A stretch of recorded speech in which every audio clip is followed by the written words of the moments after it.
ফলে প্রথম প্রশ্ন আমি প্রণবদাকে করব, মানে প্রণবদার কাছ থেকে শুরু করি, যে এই লকডাউনের যথার্থতা নিয়ে যেটা প্রণবদা বলছিলেন বা গোটা ভাবনাটাও আপনি আপনার জায়গা থেকে রাখছিলেন, লকডাউন এবং লকডাউন মধ্যবর্তী সংকট, লকডাউনের সময়কার সংকট, এই নিয়ে একটা কথা আপনার সঙ্গে হচ্ছিল। সেটাতে ধরুন এই রেশনের সিস্টেমের গোটা ব্যবস্থাপনা থেকে আরম্ভ করে এই সময় রাষ্ট্রের কাজ করা থেকে আরম্ভ করে রাষ্ট্রের যে পিলার গুলো রয়েছে সেগুলোর ফাংশনিং থেকে আরম্ভ করে কিছু কথা তার মতো করে হচ্ছিল। ফলে সেটা নিয়ে আমার প্রথম প্রশ্ন, যে লকডাউনকে ওভারঅল আপনি তার লকডাউনের সংকটকে কি চোখে দেখছেন, কিভাবে দেখছেন? মানে একটা হলো লকডাউনের যাতায়াত নিয়ে তো একটা প্রশ্ন আছে আর কি, সেটা আমি গ্রুপে পোস্ট করেছি। শোনা যাচ্ছে? শোনা হ্যাঁ, যাচ্ছে? হ্যাঁ, হ্যাঁ, শোনা শোনা যাচ্ছে। যাচ্ছে, শোনা যাচ্ছে। আচ্ছা আচ্ছা, আমি গ্রুপে যে পোস্ট করেছিলাম সেখানেও বলেছিলাম যে এটার তো একটা মানে কস্ট বেনিফিট যদি ভাবি আর কি, যে লকডাউন করার উদ্দেশ্য কি প্রথমত। হ্যাঁ, এখন সেখানেও আমার নিজের কনফিউশন আছে, কারণ WHO দুরকম বলেছিল আর কি। প্রথম বলেছিল যে লকডাউনের মাধ্যমে আর কি মানে ভ্যাকসিন যতদিনে না হয়, লকডাউন করলে একটা সীমিত জায়গার মধ্যে ইনফেকশনটাকে রেখে দিতে পারলে তাহলে সেই স্মল জোনের মধ্যে সবাই যদি ইমিউনিটি ডেভেলপ করে তাহলে আর কোনো হোস্ট পাবে না ভাইরাস, সুতরাং ভাইরাস উইল ডাই, এরকম একটা প্রশ্ন। এখন তারপরে শোনা গেল যে না, এটাতে স্লো ডাউন।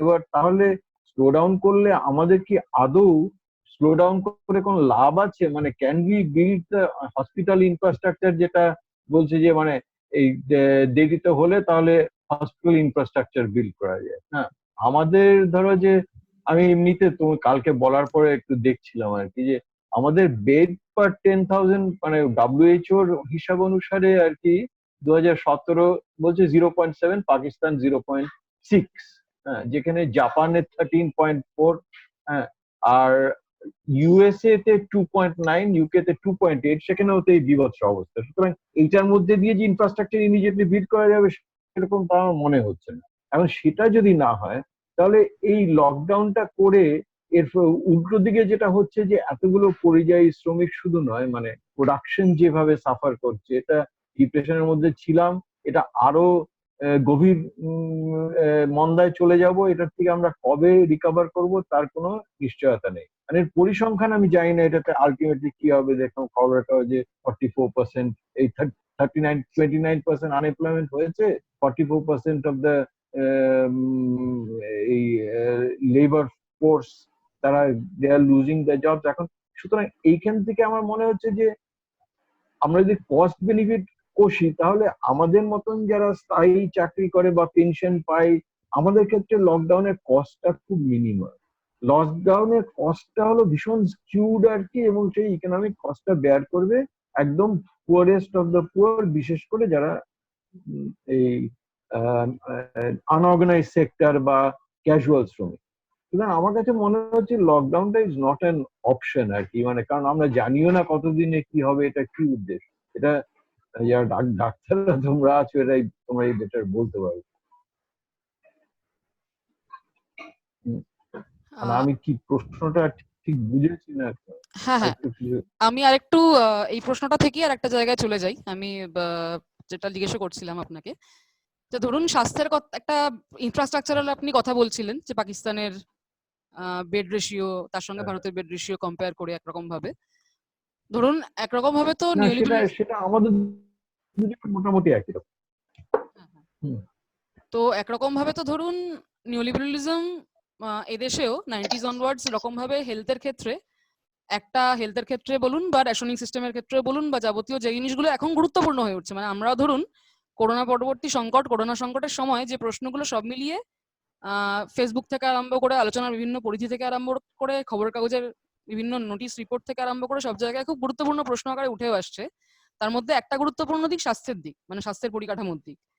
আর একটা গুরুত্বপূর্ণ দিক যেটা আপনি বলছিলেন, সেই প্রশ্নটা আমরা একটু পরে আসবো, বেকারত্বর দিকের কথা বলছিলেন, যে অনেকেই ইতিমধ্যে বলা আরম্ভ করেছে যে এই মহামারী সংকট সব মিলিয়ে কেটে গেলে একটা বড় অর্থনৈতিক মন্দার মধ্যে আমরা পড়তে চলেছি, এবং অলরেডি ILO থেকে অনেকেই ঘোষণা করেছেন যে কত মানুষ কাজ হারিয়েছেন এবং হারানোর সম্ভাবনা আছে। আমরা জানি আমাদের বন্ধু বান্ধবরা অনেকগুলো কোম্পানিতে যেখানে রিক্রুটমেন্টের অফার লেটার পাচ্ছিল সেগুলো অনেককে ক্যান্সেল করা হয়েছে। তো সেই বিষয়টা আমরা একটু পরে আসছি। আপাতত আপনার কাছে আমার আরেকটা প্রশ্ন এখন সেরে নি, যে নয়াদার নীতির যেভাবে দেখেছিল একটা রাষ্ট্রের সঙ্গে সম্পর্ককে, সমাজের সম্পর্ককে, তার জায়গা থেকে স্বাস্থ্যের পরিকাঠামো বলুন বা এই পিডিএস এর পরিকাঠামো বলুন, পাবলিক ডিস্ট্রিবিউশন সিস্টেমের পরিকাঠামো বলুন, যেটা এখন সব মিলিয়ে ফেল করছে। মানে আমরা রিপোর্টেও দেখতে পেয়েছি যে 98% শ্রমিক রেশন অ্যাভেলই করতে পারেননি। মানে যখন প্রথম রেশনের অবস্থা ঘোষণা করা হলো, রেশনের ব্যাপারটা অ্যানাউন্স করা হলো গভর্নমেন্ট থেকে, সরকার থেকে, তারপর অনেকগুলো রিপোর্ট বেরিয়েছে যে কত শতাংশ শ্রমিক এই রেশনিং সিস্টেমের আওতাতেই এসে পড়েননি। তো এই যে ধরুন যে সংকট এখন সব মিলিয়ে ঘনীভূত হচ্ছে, যার একদম সরাসরি শিকার হচ্ছেন, আপনি বলছিলেন ঠিক রকম ভাবে গরিব মানুষ সব থেকে বেশি, যেটা দেখতে পাচ্ছি আমাদের সামনে দেখতে পাওয়া যাচ্ছে। তো এই সংকটের সঙ্গে নয়াদার নীতির যে সব মিলিয়ে সংকট, মানে সর্বমোট সংকট, ওভারঅল সংকট, এই দুটোর সম্পর্ক কিভাবে দেখতে পাচ্ছেন বা বোঝা যাচ্ছে? হেলথ সেক্টরে এই মানে আমি একটু দেখছিলাম যে পাবলিক হেলথ স্পেন্ডিং কিন্তু কমেনি। মানে আমরা যদি এই মানে 2004 থেকে আরম্ভ করে 2017, এটা খুব ইন্টারেস্টিং যে অ্যাকচুয়ালি হেলথ সেক্টরটা একটা বড় গ্রোথ সেক্টর হিসেবে ইমার্জ করেছে। এবং আরো মজার ব্যাপার যেটা হলো যে গভর্নমেন্ট স্পেন্ডিংও কিন্তু ইনক্রিজ করেছে। মানে আমরা যদি ওভারঅল মানে middle income group, low income group, higher income group এগুলো ভাবি, এবং ওয়ার্ল্ড হেলথ অর্গানাইজেশন থেকে একটা রিপোর্ট বার করেছিল যেখানে ওরা বলছে মানে global spending on health world in transition, 2017 পর্যন্ত এখানে স্ট্যাটিস্টিক্স গুলো ছিল। তো সেখানে ওরা বলছে যে এই যে 42 কান্ট্রিজ আর যে ফাস্টেস্ট গ্রোয়িং কান্ট্রিজ, তারা বলছে সবাই ট্রানজিশনে চলে গেছে।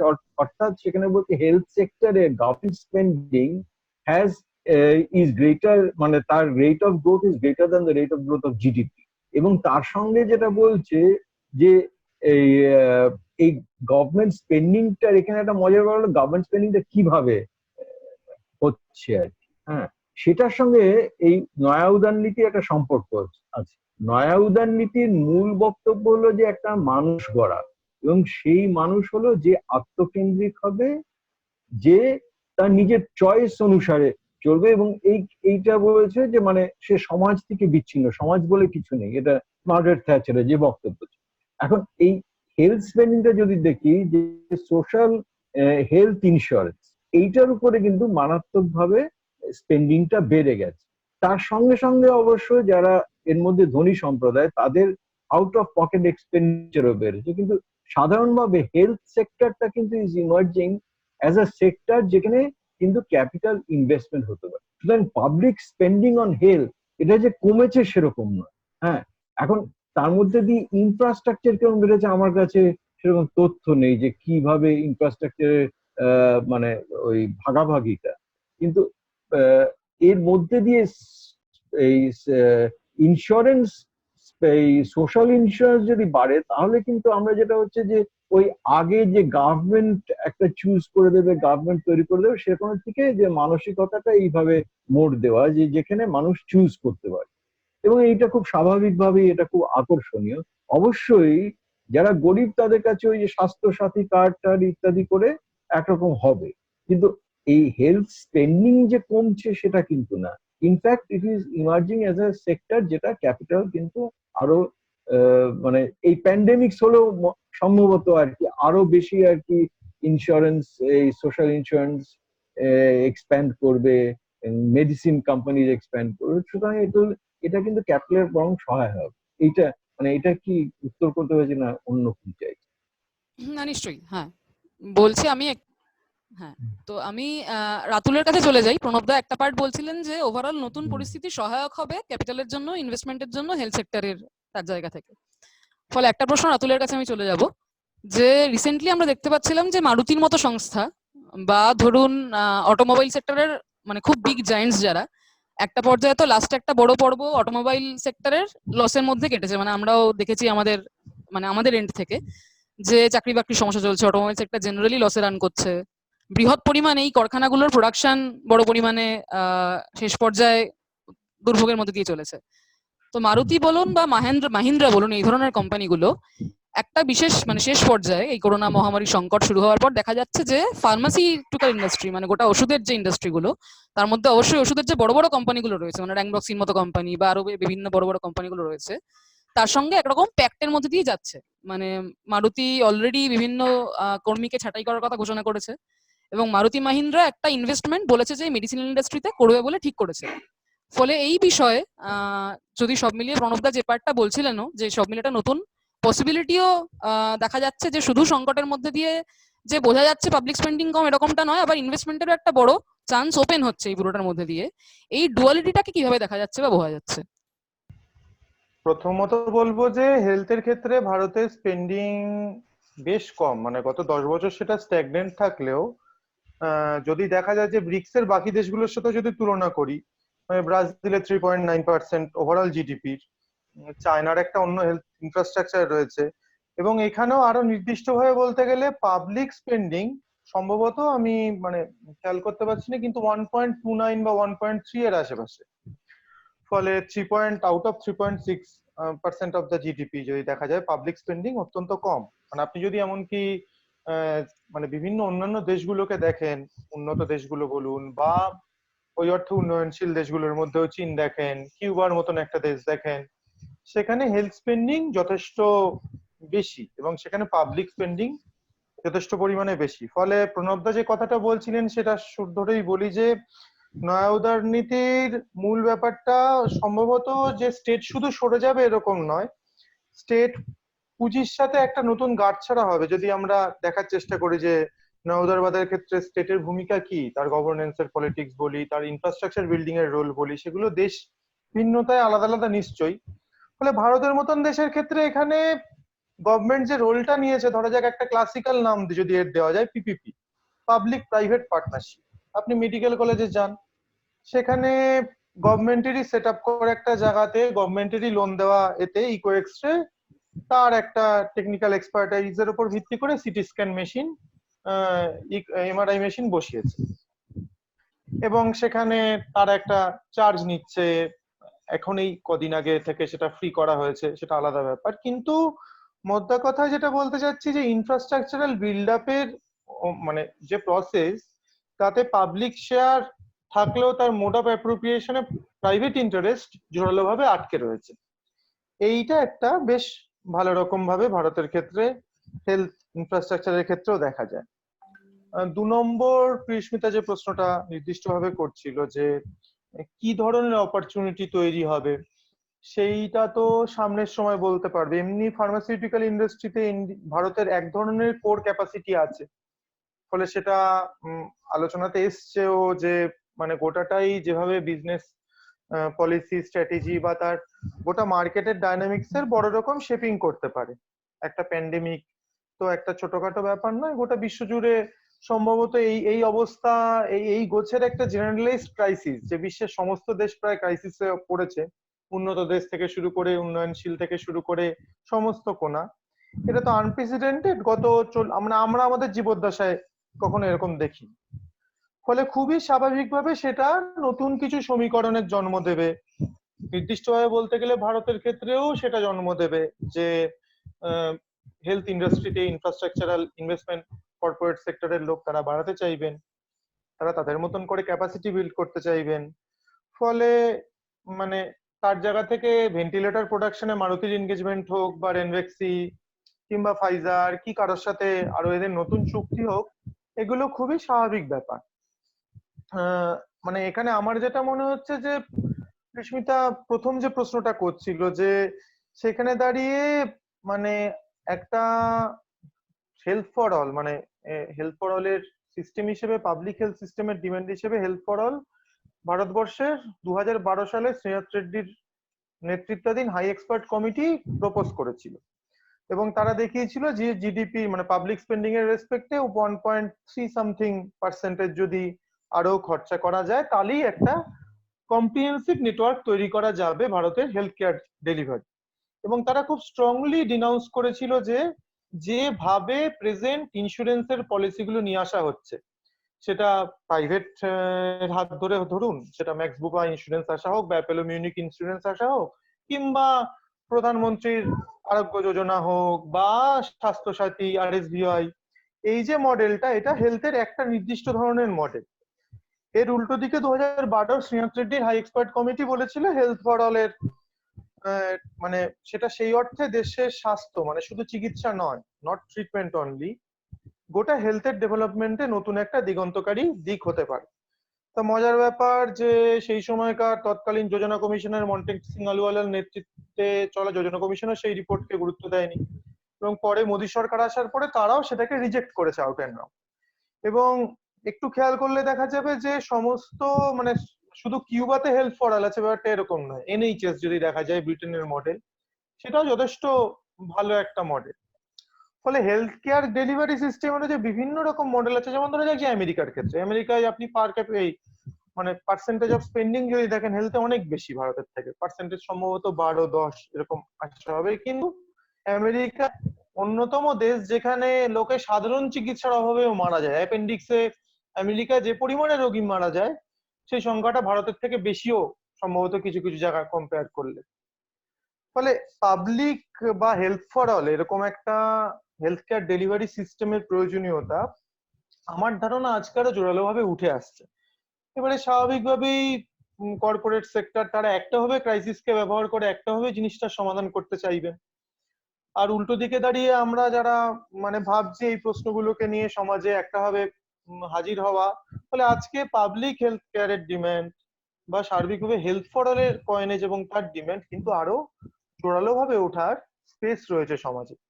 সেটা মানে বেশ জোরালো ভাবেই লোকের কাছে নিয়ে যাওয়া উচিত যে ঠিক কেন এরকম একটা প্রাইমারি, সেকেন্ডারি, টার্সিয়ারি লেভেল অব্দি কেয়ার সম্ভব এবং কোথায় জিডিপি স্পেন্ডিং সম্ভব। ফলে এটাকে নালে মার্কেট ডাইনামিক্স দিয়ে এটা একভাবে ডিজলভ হওয়ার চেষ্টা হবে, যেটা আমেরিকায় রয়েছে। মানে মানে আমরা যদি উন্নত দেশগুলোই দেখি, তাতেই বিভিন্ন ধরনের হেলথ সিস্টেম আমরা দেখতে পাবো। মানে কানাডা ঠিক উল্টো দিকেই, আমেরিকার ওপরেই কানাডার হেলথ সিস্টেম একদম আলাদা আমেরিকার থেকে। ফলে তার যে ইন্ডিকেটর গুলো সেগুলো যথেষ্ট ভালো বহু ক্ষেত্রে আমেরিকার থেকে। বা ব্রিটেনের ক্ষেত্রে NHS, ন্যাশনাল হেলথ স্কিম সম্ভবত পুরো নাম। বা আমরা যদি দেখি সুইডেন, নরওয়ে, এই দেশগুলোতে, বা ভারতের একদম তলায় শ্রীলঙ্কা, সেখানেও আপনি যদি দেখেন সেখানে হেলথ ফর অল পলিসি নেওয়া রয়েছে ওভারঅল, মানে যেটা 1978 সালে WHO কনফারেন্সে ডিক্লেয়ার্ড হয়েছিল যে আমরা হেলথ ফর অল এর দিকে প্রসিড করব।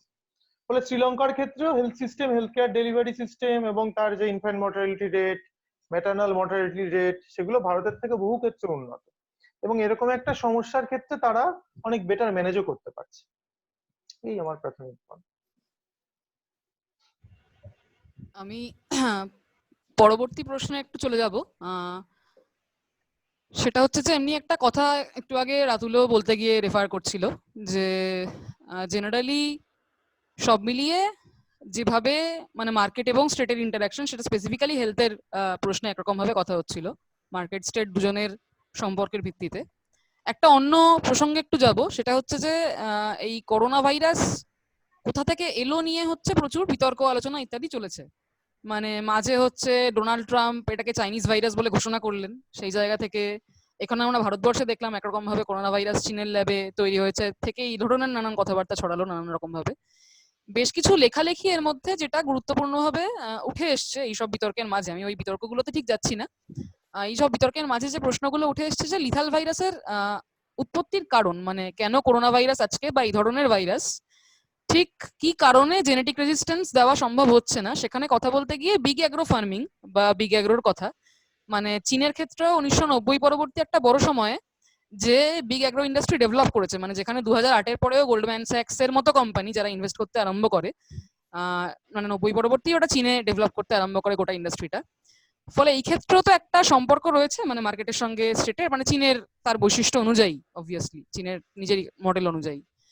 তো এই করোনা ভাইরাস সম্পর্কিত বা জেনারেলি লিথার ভাইরাস সম্পর্কিত অ্যাগ্রো ইন্ডাস্ট্রি বা বিগ অ্যাগ্রো ইন্ডাস্ট্রি, বা যারা আজকে ধরুন মানে বড় ফার্মগুলো যেগুলো দেখা যাচ্ছে যেখানে মুরগি পালন হচ্ছে, বা যেখানে যে গোটা ফুড ইন্ডাস্ট্রির আমরা জানি যে শেষ পর্যায়ে ডেভেলপ করেছে, ফুড ইন্ডাস্ট্রির জন্য যে বড় ফার্ম হাউস গুলো তৈরি হচ্ছে, ফার্ম বেসড প্রোডাকশন গুলো হচ্ছে, এবং যেগুলো বিগ স্কেল, মানে very big scale, pretty big scale, সেই সম্পর্কে আমি একটু চলে যাব পরের প্রশ্ন রাতুলের কাছে, যেখানে বিগ অ্যাগ্রো ইন্ডাস্ট্রি এবং লেথাল ভাইরাস তার উৎপত্তি, এই দুটো সম্পর্ক কে একরকম ভাবে দেখার চেষ্টা চলছে পৃথিবীতে, মানে অ্যাপার্ট ফ্রম মানে ট্রাম্পের যাবতীয় কমেন্ট বা ইত্যাদি। সেই জায়গা থেকে এই সম্পর্কটাকে কিভাবে আমরা দেখতে পারি, মানে অ্যাগ্রো ইন্ডাস্ট্রির গড়ে ওঠা শেষ 10-15 বছরে, এবং তার সঙ্গে লিথাল ভাইরাসের উৎপত্তি এবং তার খুঁজে পাওয়া।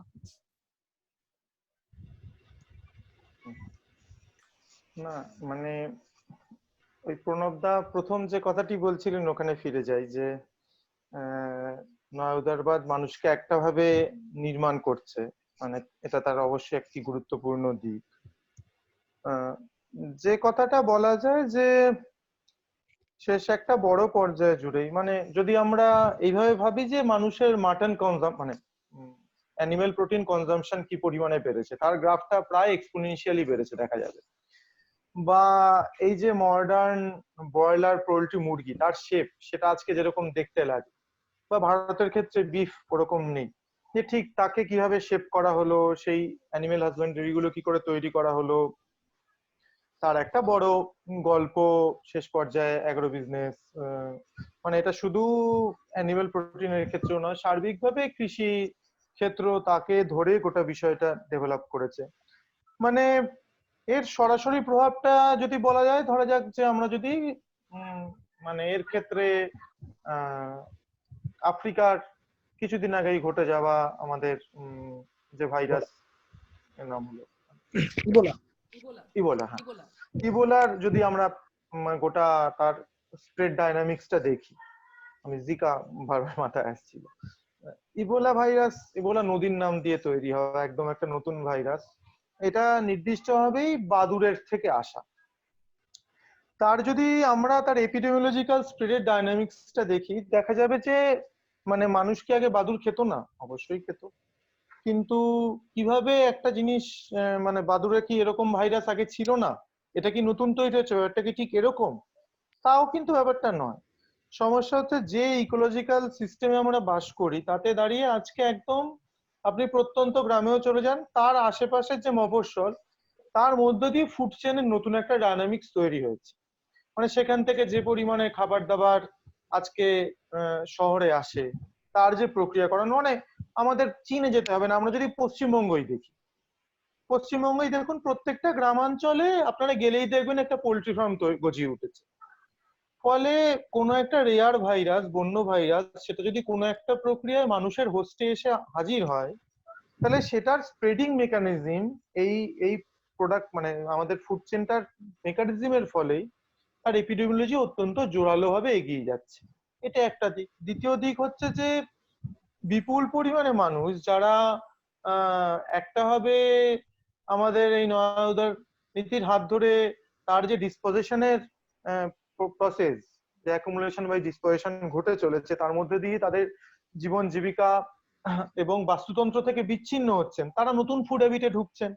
মানে বাদুড় খাওয়া দেখা যাচ্ছিল যে আফ্রিকার ওই অংশের মানুষের মধ্যে অতটা প্রিভ্যালেন্ট ছিল না সেই সময়। মানে তার আগের সময় দেখা যাচ্ছে যে তারা অন্য শিকার করে খেতেন, অন্য নানা কিছু খেতেন। ফলে সেই মানে বাদুড় খাওয়ার পরিমাণ যথেষ্ট বেড়ে গেল, ফুড হ্যাবিটের মধ্যে নতুন করে বাদুড় ইনকর্পোরেটেড হয়ে গেল সেখানকার গোটা এই অ্যাগ্রো বিজনেস প্রসেসের জন্য। যে পরিমাণে বন জঙ্গল সাফা করে ফার্ম তৈরি করা হয়েছিল পুরোটার মধ্যে দিয়ে, ফলে যখন একটা ভাইরাস আসলো ইবোলা, সেটা গোটা উত্তর আফ্রিকা জুড়ে ছড়িয়ে পড়তে খুব তার সময় লাগে। ফলে এই প্রক্রিয়াটাও তার সার্কিট অফ ক্যাপিটাল বা আজকে ক্যাপিটাল যেভাবে অ্যাগ্রো বিজনেসকে শেপ করছে, তার সাথে খুব গভীরে জড়িয়ে যাচ্ছে। ফলে চীন তৈরি করেছে না আমেরিকা তৈরি করেছে, প্রশ্নটা আমার কাছে অন্তত এটা নয়। মানে মানে প্রশ্নটা হচ্ছে এই ভাইরাস গুলো আজকের যে মানে আজকের যে পুঁজির চলন, আজকে পুঁজি যেভাবে এগ্রিকালচার থেকে শুরু করে অ্যানিমেল ফার্মিং এ ইনভেস্টেড হচ্ছে, তার যেভাবে সেই কমোডিটির থ্রু দিয়ে যেভাবে ঘুরছে, তা হ্যালো, সেইটা কিন্তু নতুন একটা ডায়নামিক্স তৈরি করছে, যেই ডায়নামিক্সটা এই ধরনের রোগ নিয়ে আসছে। ফলে মানে যতটা ডিসব্যালেন্সে আমাদের ইকোসিস্টেম বদলে গেছে গত একটা পর্যায়ে, একটা বড় অংশের মানুষের খাওয়ার অভ্যাস যেভাবে বদলেছে, তার জন্য প্রোডাকশন প্রসেস যেভাবে চেঞ্জ হয়েছে, তার সাথে কিন্তু এটা গভীরে যুক্ত রয়েছে। এইটা অন্তত নির্দিষ্টভাবে বলাই যায়। ফলে সেটা করোনা মানে সার্স এর জন্ম হোক, ইবোলার জন্ম হোক, জিকার জন্ম হোক, মার্সের জন্ম হোক, বা আজকের কোভিড মানে SARS-CoV-19 এর জন্ম হোক, সেটা মানে SARS-CoV-19 নিয়ে বিতর্ক থাকতে পারে, কিন্তু আগের গুলো নিয়ে কোনো বিতর্ক ছিল না, যে সেটা কোনো ল্যাবরেটরিতে তৈরি নয়, বরং এই প্রক্রিয়ায় তৈরি, বা সিজনাল বার্ড ফ্লু এর পরিমাণ যেভাবে বেড়েছে শেষ পর্যায়ে। এবার এখন আমাদের হেলথ কেয়ার সিস্টেম 1919 সালের থেকে অনেক ডেভেলপ, ফলে হয়তো ওই পরিমাণে মানুষ মারা যাচ্ছেন না, কিন্তু প্যাথোজেনিসিটির দিক থেকে বা ইনফেক্টিভিটির দিক থেকেই ভাইরাসরা স্প্যানিশ ফ্লু এর ভাইরাসের থেকে কম জোরালো নয়, এইটুকু অন্তত নির্দিষ্টভাবে তো বলা যায়। আহ, আমি পরবর্তী প্রশ্ন, হ্যাঁ প্রণবদা, বলবেন কিছু? হ্যাঁ হ্যাঁ প্রণবদা, একটু হ্যাঁ হ্যাঁ নিশ্চয়ই হ্যাঁ, নিশ্চয়ই নিশ্চয়ই, সেটা হলো যে হ্যাঁ, বলবো হ্যাঁ হ্যাঁ বলবো নিশ্চয়ই বলুন নিশ্চয়ই বলুন। নিশ্চয়ই। বলবো হ্যাঁ বলুন বলুন। এই রাতুল রাতুল যেটা বলছিল সেই প্রসঙ্গটা থেকেই আর কি আমার একটা আসছিল আর কি, যে এই যে সেটা এই কৃত্রিম ভাবে এই পোল্ট্রি ব্রিডিং হোক, জন্তু জানোয়ারের ব্রিডিং হোক, এইটা একটা আমাদের খাদ্যাভ্যাস পরিবর্তন, এইসব মানে এইটা কিন্তু ওই যে আমাদের যে ওই আহ, নয়া উদারবাদী মানসিকতা, তার সঙ্গে কিন্তু একটা সম্পর্ক রয়েছে, যে আমরা কিন্তু সবকিছুই মানে ইনস্ট্রুমেন্টাল ভিউ যেটা বলে, যে অন্যের অস্তিত্ব, সেটা অন্য মানুষ হতে পারে, সেটা প্রকৃতি হতে পারে, সেটা জন্তু হতে পারে, অন্যের অস্তিত্ব, তার নিজস্বতা আমরা আর মানি না আর কি। মানে আমরা আস্তে আস্তে এমন হয়ে যাই যে শুধু নিজের দিক দিয়েই দেখি আর কি, এবং সেইখান থেকে কিন্তু এই গোটা বিষয়টা হয়তো একটা মানে আমরা যে জন্তু জানোয়ার দেখছি সেটা কিরকম করে পুষ্ট করে কৃত্রিম ভাবে তাকে লালন করা যায় যে আমি খাবো, তা মানে জন্তু জানোয়ারটা আমার খাদ্য আর কি। হ্যাঁ, অন্য মানুষকেও আমি কিভাবে ব্যবহার করবো, আমি ইন দ্য র্যাট রেস আর কি, এইরকম। কিন্তু তার সঙ্গে আমার একটা মানে এটা মানে অবামপন্থী একটা চিন্তা আমার মাথায় অনেক সময় ঘোরে আর কি, যে যে হারে আমাদের সংখ্যা বেড়ে চলেছে আর কি, মানে জনসংখ্যা, সেটা কি এই ধরনের সমস্যা অবশ্যম্ভাবী ছিল কি না, মানে এটা এটা বিজ্ঞানের প্রশ্ন, আমি ভালো করে জানি না আর কি। ডাক্তাররাই, রাহুল ওরা, মিন্ময় ওরা হয়তো বলতে পারবে। কিন্তু আমার মনে হয় যে এইটা এইভাবে বাড়তে থাকলে তো একসময় এটা কি অবশ্যম্ভাবী ছিল না, মানে leave aside the political economic structure, মানে পলিটিক্যাল ইকোনমিক স্ট্রাকচারের মধ্যে ওইটা হয় যে আমার মানসিকতা ওইভাবে পরিবর্তন হয়েছে, তার ফলে নানান কিছু সমস্যা হচ্ছে, যেটা এই প্যান্ডেমিকের ক্ষেত্রেও যেটা খুব প্রকট হয়ে পড়ছে, যে আমাদের পলিউশন বাড়ছে, তার ফলে আমাদের ব্রিদিং প্রবলেম বাড়ছে, ইত্যাদি ইত্যাদি। এই পরিবারের প্রভাব আলাদাভাবে দেখা যাচ্ছে। বিভিন্ন দেশের আর্থিক রাজনৈতিক ক্ষমতাগুলো আলাদা, ফলে আলাদা করে দেশগুলির ক্ষেত্রে আলোচনা করাটাই একটু ভালো হবে। তো ভারতবর্ষে যদি দেখতে পারি যে অতিবাহিত শুরু হওয়ার আগেই প্রায় অন্তত বছর দুয়েক ধরে আর্থিক বৃদ্ধির গতি কমে আসছে, রিসেশনে হচ্ছে, এ নিয়ে বহু আলোচনা হচ্ছিল যে গত 45 বছরে আনএমপ্লয়মেন্ট রেট সবচেয়ে বেশি, এরকম একটা তথ্য চলে এসেছিল। যদিও আনএমপ্লয়মেন্ট ডেটা ভারতবর্ষের ক্ষেত্রে আদৌ প্রাসঙ্গিক নয়, কারণ ভারতবর্ষে আনএমপ্লয়েড থাকার মতন লাক্সারি আসলে গরিবের থাকে না, তারা আনএমপ্লয়েড হয়তো বসে থাকে না, তারা কিছু না কিছু করে কোনোভাবে জীবিকা নির্বাহ করে। তবুও সেই সীমাবদ্ধতা মেনেও যদি আনএমপ্লয়মেন্ট ডেটা দেখা যায়, তাহলে সেটা 45 বছরে নাকি সবচেয়ে বেশি। এটা কেন্দ্রীয় যে স্ট্যাটিস্টিক্যাল সংস্থাগুলো থেকে ডেটা পাওয়া যাচ্ছে তাতে দেখা গেছিল।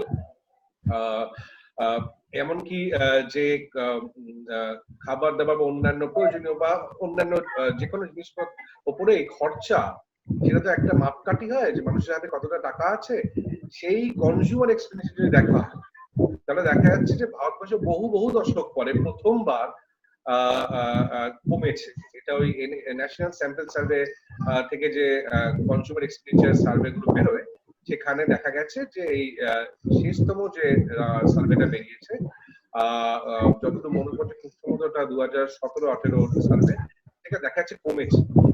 এই আমি যতদূর জানি শেষবার এই কমার ইঙ্গিত ছিল 70-এ মানে ওই সময়টায় মানে তারপরে কিন্তু আমার যতদূর ধারণা এরকম কমেছে দেখা যায়। সুতরাং মানুষের আয় কমছে, এবং আয় যেহেতু মাপা যায় না, যেটা দিয়ে মাপা হয় সেটা হচ্ছে কনজিউমার এক্সপেন্ডিচার, অর্থাৎ মানুষ বিভিন্ন জিনিসের উপর কি খরচা করছে সেটা দিয়ে একটা আইডিয়া পাওয়া যায় যে মানুষের হাতে আয় আছে কি নেই। সেটা কমছে, সুতরাং নিশ্চিতভাবে বোঝা যাচ্ছে যে আয়ও কমেছে, আনএমপ্লয়মেন্ট বাড়ছে, এটা বোঝাই যাচ্ছে। এমনিতে এগ্রিগেট ভাবে জিডিপি গ্রোথ যেটাকে বলা হয় সেটা কমছে, সেটা তো মানে বেশ কিছুদিন ধরেই দেখা যাচ্ছে। এটাকে এক অর্থে রিসেশন বলে অর্থনীতিবিদরা। এখন কতটা গভীর রিসেশন সেটা নিয়ে তর্কের মধ্যে যাওয়ার দরকার নেই, কিন্তু এইটা এই প্রসঙ্গে আলোচনা না আনাই ভালো। রিসেশনে যাচ্ছিল এবং সেটা নিয়ে মোটামুটি ভাবে বেশ বড় মাপেরই একটা আলোচনা হচ্ছে। তার উপরে এসে পড়ে এই অতিমারির ব্যাপারটা, যেটা আচমকাই ঘাড়ে এসে পড়ে, যার জন্য প্রস্তুত আমরা ছিলামও না। কোনো দেশে পুরোপুরি প্রস্তুত ছিল না, কোনো দেশ বেশি কোনো দেশ কম, যাই হোক অল্প বিস্তর বেশি প্রস্তুত বেশি কম প্রস্তুত ছিল। এটা আচমকা ঘাড়ে এসে পড়ে। এখন দেখতে হবে যে একটা কথা বারবার যেটা আসছে যে এই যে স্বাস্থ্যের সংকট, এই অতিমারি, সেটা হচ্ছে অনেকেই বলছেন যে দ্বিতীয় বিশ্বযুদ্ধের পরে এরকম একটা ঘটনা পুরো বিশ্বজুড়ে দেখা যায়নি, বা আমাদের প্রজন্ম তো বটেই, আমাদের আগের প্রজন্ম তার আগের প্রজন্ম দেখেনি এরকম একটা ঘটনা। এটা স্বাস্থ্যের সংকটের দিক থেকে বলা হচ্ছে। যেটা আরেকটা জিনিস যেটা বলা হচ্ছে না, সেটা এর ফলে যে পদক্ষেপটা নেওয়া হয়েছে, অর্থাৎ লকডাউন বলা হোক, কারফিউ বলা হোক, যাই বলা হোক, বিভিন্ন ক্ষেত্রে যারা সংক্রমিত হচ্ছে তাদের কোয়ারেন্টাইন করতে বলা হোক, সামাজিক ভাবে যে কনজামশনের স্পেস গুলো থাকে, যেখানে এমনিতে লকডাউন হচ্ছেও না, সেখানেও সামাজিক ভাবে যে কনজামশন স্পেস গুলো থাকে, যেমন রেস্টুরেন্ট, থিয়েটার ইত্যাদি, এই সবগুলো বন্ধ করে রাখা হবে হোক। তো বিভিন্ন রকম বা বিভিন্ন ডিগ্রির লকডাউন হচ্ছে, কিন্তু যাই হোক না কেন, এই যে প্রায় বিশ্ব জুড়ে যে লকডাউনটা হলো, এটা কিন্তু অর্থনীতিতে একটা অভূতপূর্ব ঘটনা, এটাও কখনো ঘটেনি ইতিহাসে। এটা প্রথমত আমরা মানতে হবে যে স্বাস্থ্য সংকটটা যতটা আর কি অভূতপূর্ব, এর থেকে যে অর্থনৈতিক পদক্ষেপটা নেওয়া হয়েছে সেটা সেটা একই রকম ভাবে অভূতপূর্ব, যদি না বেশি হয়। ফলে আমাদের হাতে অর্থনীতিবাদী ডেটাটা নেই যেটা কি হতে পারে। আমরা ইতিহাসে যদি ফিরে তাকাই, এটা মানে ব্যাখ্যা করার বা এটা থেকে ফোরকাস্ট করার মতন আমাদের হাতে কোনো ডেটা নেই। এটা হচ্ছে সবচেয়ে চিন্তার বিষয়। এই মুহূর্তে স্বাস্থ্য ব্যাপারটা অবশ্যই বেশি করে আমাদের কাছে ভীষণ একটা বড় সংকট হিসেবে দেখা দিচ্ছে, কিন্তু অর্থনৈতিক জায়গাটা কিন্তু আসলে সেভাবে অত এর কথা গভীরতা আমরা বুঝতে পারছি না। একটা উপমা বারবার আসছে যে এটা ওই বিশ্বযুদ্ধের মতো। বিশ্বযুদ্ধের সঙ্গে এই পরিস্থিতি সম্পূর্ণ আলাদা। মানে যখন যুদ্ধ হয় তখন অর্থনীতি থমকে দাঁড়ায়, উল্টোটা হয়। অর্থনীতি 24 ঘন্টা চলে। একটা বিশেষ দিকে উৎপাদন ঘুরে যায়, সেটা ঠিকই, মানুষও মারা যায় প্রচুর, সেটাও ঠিক, যন্ত্রপাতি ফ্যাক্টরি ধ্বংস হয়, সেটাও ঠিক, উৎপাদনের চাকা বন্ধ হয় না। এমনকি যুদ্ধের সময় আনএমপ্লয়মেন্ট ভীষণভাবে কমে যায়, কারণ সবাইকে কোনো না কোনো হয় যুদ্ধে পাঠাতে হয়, নয়তো উৎপাদনে পাঠাতে হয়, বোমা বারুদ ইত্যাদি কে তৈরি করবে। মানে এখনকার এই অর্থনৈতিক মানে ভাইরাসের সঙ্গে মোকাবিলার ক্ষেত্রে যুদ্ধের উপমা আসতে পারে, কিন্তু অর্থনীতি যেটা হচ্ছে সেটার সঙ্গে কিন্তু যুদ্ধের উপমা টানাটা একেবারেই ভুল এবং ভীষণ বিভ্রান্তিকর হচ্ছে। কারণ অনেকেই এরকম বলছে যে যুদ্ধের সময় আমরা ঘরে বসে থাকি, সুতরাং এইটাও আমরা নিশ্চয়ই পেরিয়ে যাবো, এটা একদম ভুল। যুদ্ধের সময় ভীষণভাবে অর্থনৈতিক চাকা চালু থাকে। দ্বিতীয় একটা কথা যেটা শোনা যাচ্ছে যে ডিমনিটাইজেশন হয়েছিল বছর 2-2.5 আগে। ডিমনিটাইজেশনে তো আমরা ধাক্কাটা সামলে উঠে ফিরেছিলাম, এটাও খুব ভুল ধারণা। প্রথমে ডিমনিটাইজেশন ধাক্কা সামলা উঠে আসেনি, তার ধাক্কা দীর্ঘস্থায়ী হয়েছে, তার এফেক্ট এই রিসেশনের পিছনে কাজ করছে না, সেটা সরাসরি তো বলা সম্ভব না, কতটা করেছে সেটা সরাসরি সম্ভব না, ডেটা নেই, কিন্তু কাজ করেছে। কিন্তু তার থেকে বড় ইম্পর্টেন্ট ব্যাপার সেটা হচ্ছে ডিমনিটাইজেশন মতন একটা আচমকা আকস্মিক কোনো একটা ঘটনা বা একটা ন্যাচারাল ডিজাস্টার, একটা আর্থকুয়েক, একটা হ্যারিকেন, এইটার ফলে যখন বিপর্যস্ত হয়ে যায় মানুষ, যখন এবং ক্রাইসিসে পড়ে, তখন মানুষ যেটা করে যে বাজার ব্যবস্থা ভেঙে পড়লে এবং রাষ্ট্র ব্যবস্থা যদি না থাকে, অর্থাৎ বন্টন ব্যবস্থা যদি কাজ না করে, তখন মানুষের কাছে কিন্তু একটা উপায় থাকে, সেটা হচ্ছে সে তার কমিউনিটির কাছে ফিরে যেতে পারে, বা সে তার মানে বাকি যারা আছে গ্রামের, পাড়ার, শহরে, তারা একশো কিছুটা করার চেষ্টা করতে পারে। এখানে এটা মূল তফাৎটা হয়ে যাচ্ছে।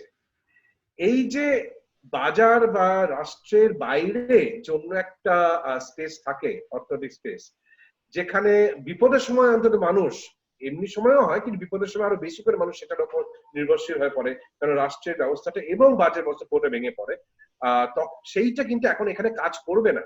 তার কারণ হচ্ছে এটা হচ্ছে সংক্রমণ এড়ানোর এবং সোশ্যাল ডিস্টেন্সিং এর পর্যায়ে। ফলে মানুষের মনে হচ্ছে যে স্বাভাবিক আদান প্রদান বাজারের বাইরে সেইটা কিন্তু একদম ভেঙে যাচ্ছে, যে যার মতন একা বা পরিবারের সঙ্গে আলাদা হয়ে যাচ্ছে।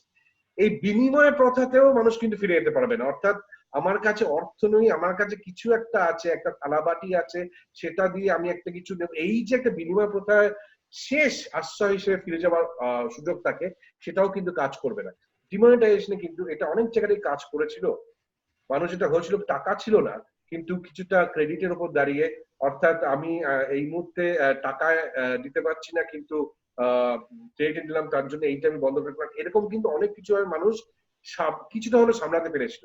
সেইটাও কিন্তু এই সংক্রমণ জনিত যে সোশ্যাল ডিস্টেন্সিং এর পদক্ষেপটা নেওয়া হয়েছে, যেটা লকডাউনের, এটা সেই পথটা বন্ধ রাখছে। ফলে এর লকডাউনের ফলে এটা মূলত এটা হচ্ছে যে বাজার, রাষ্ট্র ব্যবস্থা যে পরিমাণে একটা রাষ্ট্র কাজ করছে না, অর্থাৎ বন্টন কাজ করছে না, 2 এবং 3 নম্বর যে ব্যাপারটা থাকে কমিউনিটি ইনস্টিটিউশন, তিনটেই কিন্তু ভেঙে পড়ছে। ফলে এর প্রভাব অর্থনৈতিকভাবে কি পড়বে সেটা আমরা একেবারেই বুঝতে পারছি না, এবং আমার মনে হচ্ছে যে ভীষণভাবে কম করে দেখানো হচ্ছে। এখন এই ক্ষেত্রে এটা তো ঘটনাই যে এর প্রভাব, যেটা আপনারা আগেই বলেছেন যে আমাদের মতন যারা স্থায়ী একটা স্যালারির চাকরি করি বা পেনশন পাই বা অন্যান্য উপায় আছে বা যথেষ্ট সেভিংস আছে, আমাদের পক্ষে 3, 4, 5, 6 মাসের লকডাউনের যা প্রভাব, আর যাদের সেই সুযোগ সুবিধা নেই তাদের উপর যা প্রভাব, মানে দুটোর মধ্যে কোনো তুলনা হয় না।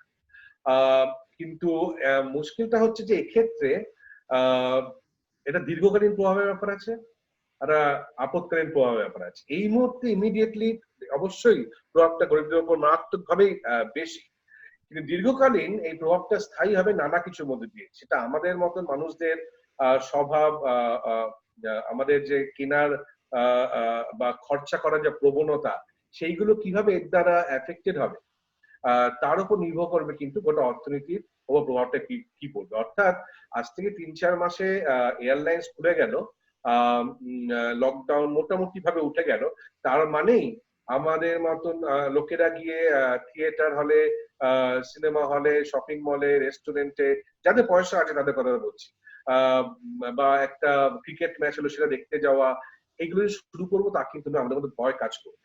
আমরা চট করে একটা ট্রেনে বা প্লেনে চড়ে কোথাও বেড়াতে যাব বা প্ল্যান করবো, সেটা কিন্তু হবে না। অর্থাৎ অনেক জায়গা কিন্তু আমরা ভয় থেকে এই বিভিন্ন খরচা জায়গাগুলো কাটতে শুরু করবো, এবং এই সবগুলোর সঙ্গে কিন্তু ভীষণভাবে আমাদের রোজগারের সম্পর্কটা জড়িয়ে রয়েছে। ফলে দীর্ঘকালীন প্রভাব অনেকটাই বড় আকার নেই বলে আমার ধারণা। এখন এই ক্ষেত্রে একটা কথা যেটা চলে আসে যে অসংগঠিত ক্ষেত্রে যে শ্রমিকরা কাজ করছেন সে তারও প্রভাবটা কি পড়বে। অসংগঠিত ও সংগঠিত এই দুটি শব্দগুলো মূলত ইংরেজিতে যে শব্দগুলো ব্যবহার করা হয়, অর্গানাইজড এবং আনঅর্গানাইজড, এই শব্দগুলোর বাংলা ট্রান্সলেশন। এখন এটা এই অসংগঠিত ক্ষেত্রের বাইরে আসলে দুটো আমাদের টার্ম মাথায় রাখতে হবে। একটা হচ্ছে ইনফর্মাল এমপ্লয়মেন্ট, মানে আমি অসংগঠিত কথাটা ইউজ করছি না, আনঅর্গানাইজড এর সঙ্গে আরেকটা কথা প্রায় ইন্টারচেঞ্জেবলি ব্যবহার করা হয়, যদিও দুটোর মানে এক্স্যাক্টলি এক নয়, কিন্তু মোটামুটি এই আলোচনা সেটা সাফিসিয়েন্ট। ইনফর্মাল এমপ্লয়মেন্ট আর ইনফর্মাল সেক্টর, এই দুটোর মধ্যে একটু আমি ডিফারেন্স করতে চাইছি। অসংগঠিত ক্ষেত্র বলতে আমরা মোটামুটি ইনফর্মাল সেক্টরকে বলি। সেটা হচ্ছে আমাদের এই যে মোটামুটি পুরো এগ্রিকালচারটা তার মধ্যে ধরা হয়, কিন্তু এছাড়াও অসংখ্য ছোট ছোট যে খুব ছোট ক্ষুদ্র যে দোকান ব্যবসা, ছোট উৎপাদন সংস্থা, সেটা এগরোল বেচার দোকান থেকে শুরু করে ছোট ছোট বস্তি ঘরের মধ্যে যে ছোট ছোট উৎপাদন হয়ে চলে, সেখান থেকে শুরু করে এই যে আমাদের শহরে যে এই যে আবর্জনা,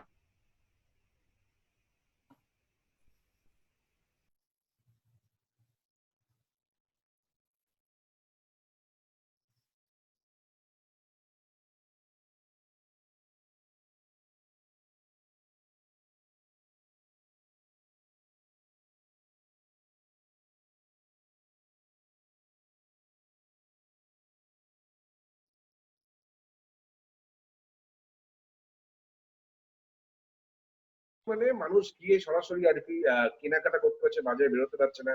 রিক্সা হোক, অটো হোক, পানের দোকান, চায়ের দোকান, এই সব কিছু বন্ধ হয়ে রয়েছে। সেখানে সরাসরি তারা ইনকামের জায়গাগুলো বন্ধ হয়ে যাচ্ছে। আরেকটা হচ্ছে যেটা, যে প্রশ্নটা রাতুলকে করা হয়েছিল যে মারুতির কারখানায় কি হচ্ছে। মারুতির কারখানায় বা এরকম সংগঠিত ক্ষেত্রে কারখানায় এখন একটা বড় পরিমাণ অংশ আমরা জানি এটা নয়া উদারনৈতিকবাদী অর্থনীতির ফলেই হচ্ছে, খানিকটা টেকনোলজি কারণে হচ্ছে, পৃথিবীর সব জায়গাতেই হচ্ছে। এই যে অসংগঠিত শ্রমিক বা ইনফর্মাল এমপ্লয়মেন্ট এটা ক্রমশ বাড়ছে। গিগ ইকোনমি বলা হচ্ছে, গিগ ইকোনমি ওয়ার্কার্স বলা হচ্ছে। এই যে জোম্যাটো বা সুইগিতে যারা ফুড ডেলিভারি করে তারা তো রোজ ওই বাইক নিয়ে গিয়ে দাঁড়িয়ে থাকছে খাবার দোকানের সামনে যদি একটা অর্ডার আসে। সুতরাং এরা তো সংগঠিত ক্ষেত্র, কিন্তু তার যে ওয়ার্কার তারা অসংগঠিত ক্ষেত্র। ওই দিনে যদি টাকা না, যদি কোনো অর্ডার না হয় তাহলে তখন রোজগার হচ্ছে। এখন সংগঠিত ক্ষেত্রে কিন্তু যদি ধাক্কা খায়, তার ফিরে আসার ক্ষেত্রে প্রথমে যে বললাম যে আমরা আমাদের কনজাম্পশন প্যাটার্ন গুলো বদলে যাবে। আমরা হয়তো অনেক বেশি সেফ ফিল করবো সংগঠিত ক্ষেত্রে যাওয়া। অর্থাৎ গেলাম না রেস্টুরেন্টে, আমি সুইগি থেকে অর্ডার করলাম, বা সেখানেও যদি আমি ভয় পাই তাহলে আমি তাও অর্ডার করলাম না, আমি আগামী 1 বছর বাড়িতে মানে রান্নার উপরেই জোর দিলাম। অর্থাৎ রেস্টুরেন্ট বিজনেস হোক, সেখানে অসংগঠিত শ্রমিক আছে, শপিং মল হোক, সেখানে অসংগঠিত শ্রমিক আছে, বা সুইগি জোম্যাটো সেখানে অসংগঠিত শ্রমিক আছে। এই সবগুলো কিন্তু সংগঠিত ক্ষেত্রের মধ্যে যে অসংগঠিত শ্রমিক আছে তারা অলরেডি এই ধাক্কাটা খাচ্ছে। তারা অলরেডি কিন্তু যে পরিমাণে আমাদের ক্রয় ক্ষমতার যেভাবে আর কি এফেক্টেড হবে, এবং তার ফলে আমরা যেভাবে আমরা ব্যয় সংকোচ বা ব্যয় প্যাটার্নটা বদলাবো, তারাও কিন্তু এফেক্টেড হবে। অর্থাৎ শুধু ক্ষেত্র দিকে যদি না দেখি, অসংগঠিত ক্ষেত্রটাও অবশ্যই ভীষণভাবে ক্ষতিগ্রস্ত হবে। সংগঠিত ক্ষেত্রের উপর কি ঘটছে তার উপরও প্রভাব পড়বে মারাত্মক ভাবে, যে ওখানে যে অসংগঠিত শ্রমিকরা আছে তাদের উপর কি প্রভাব পড়ছে। কিন্তু এই বিভিন্ন জায়গায় তার কিন্তু যদি সরকারের দিক থেকে আমরা দাবি করি কি ধরনের পলিসি নেওয়া হবে, বিভিন্ন ক্ষেত্রে বিভিন্ন ভাবে আসবে। আমি জাস্ট একটা উদাহরণ দিয়ে শেষ করতে চাইছি এই বক্তব্যটা। আমি পরশুদিন না গতকাল বোধহয় খবর কাগজে দেখলাম যে তিরুপতি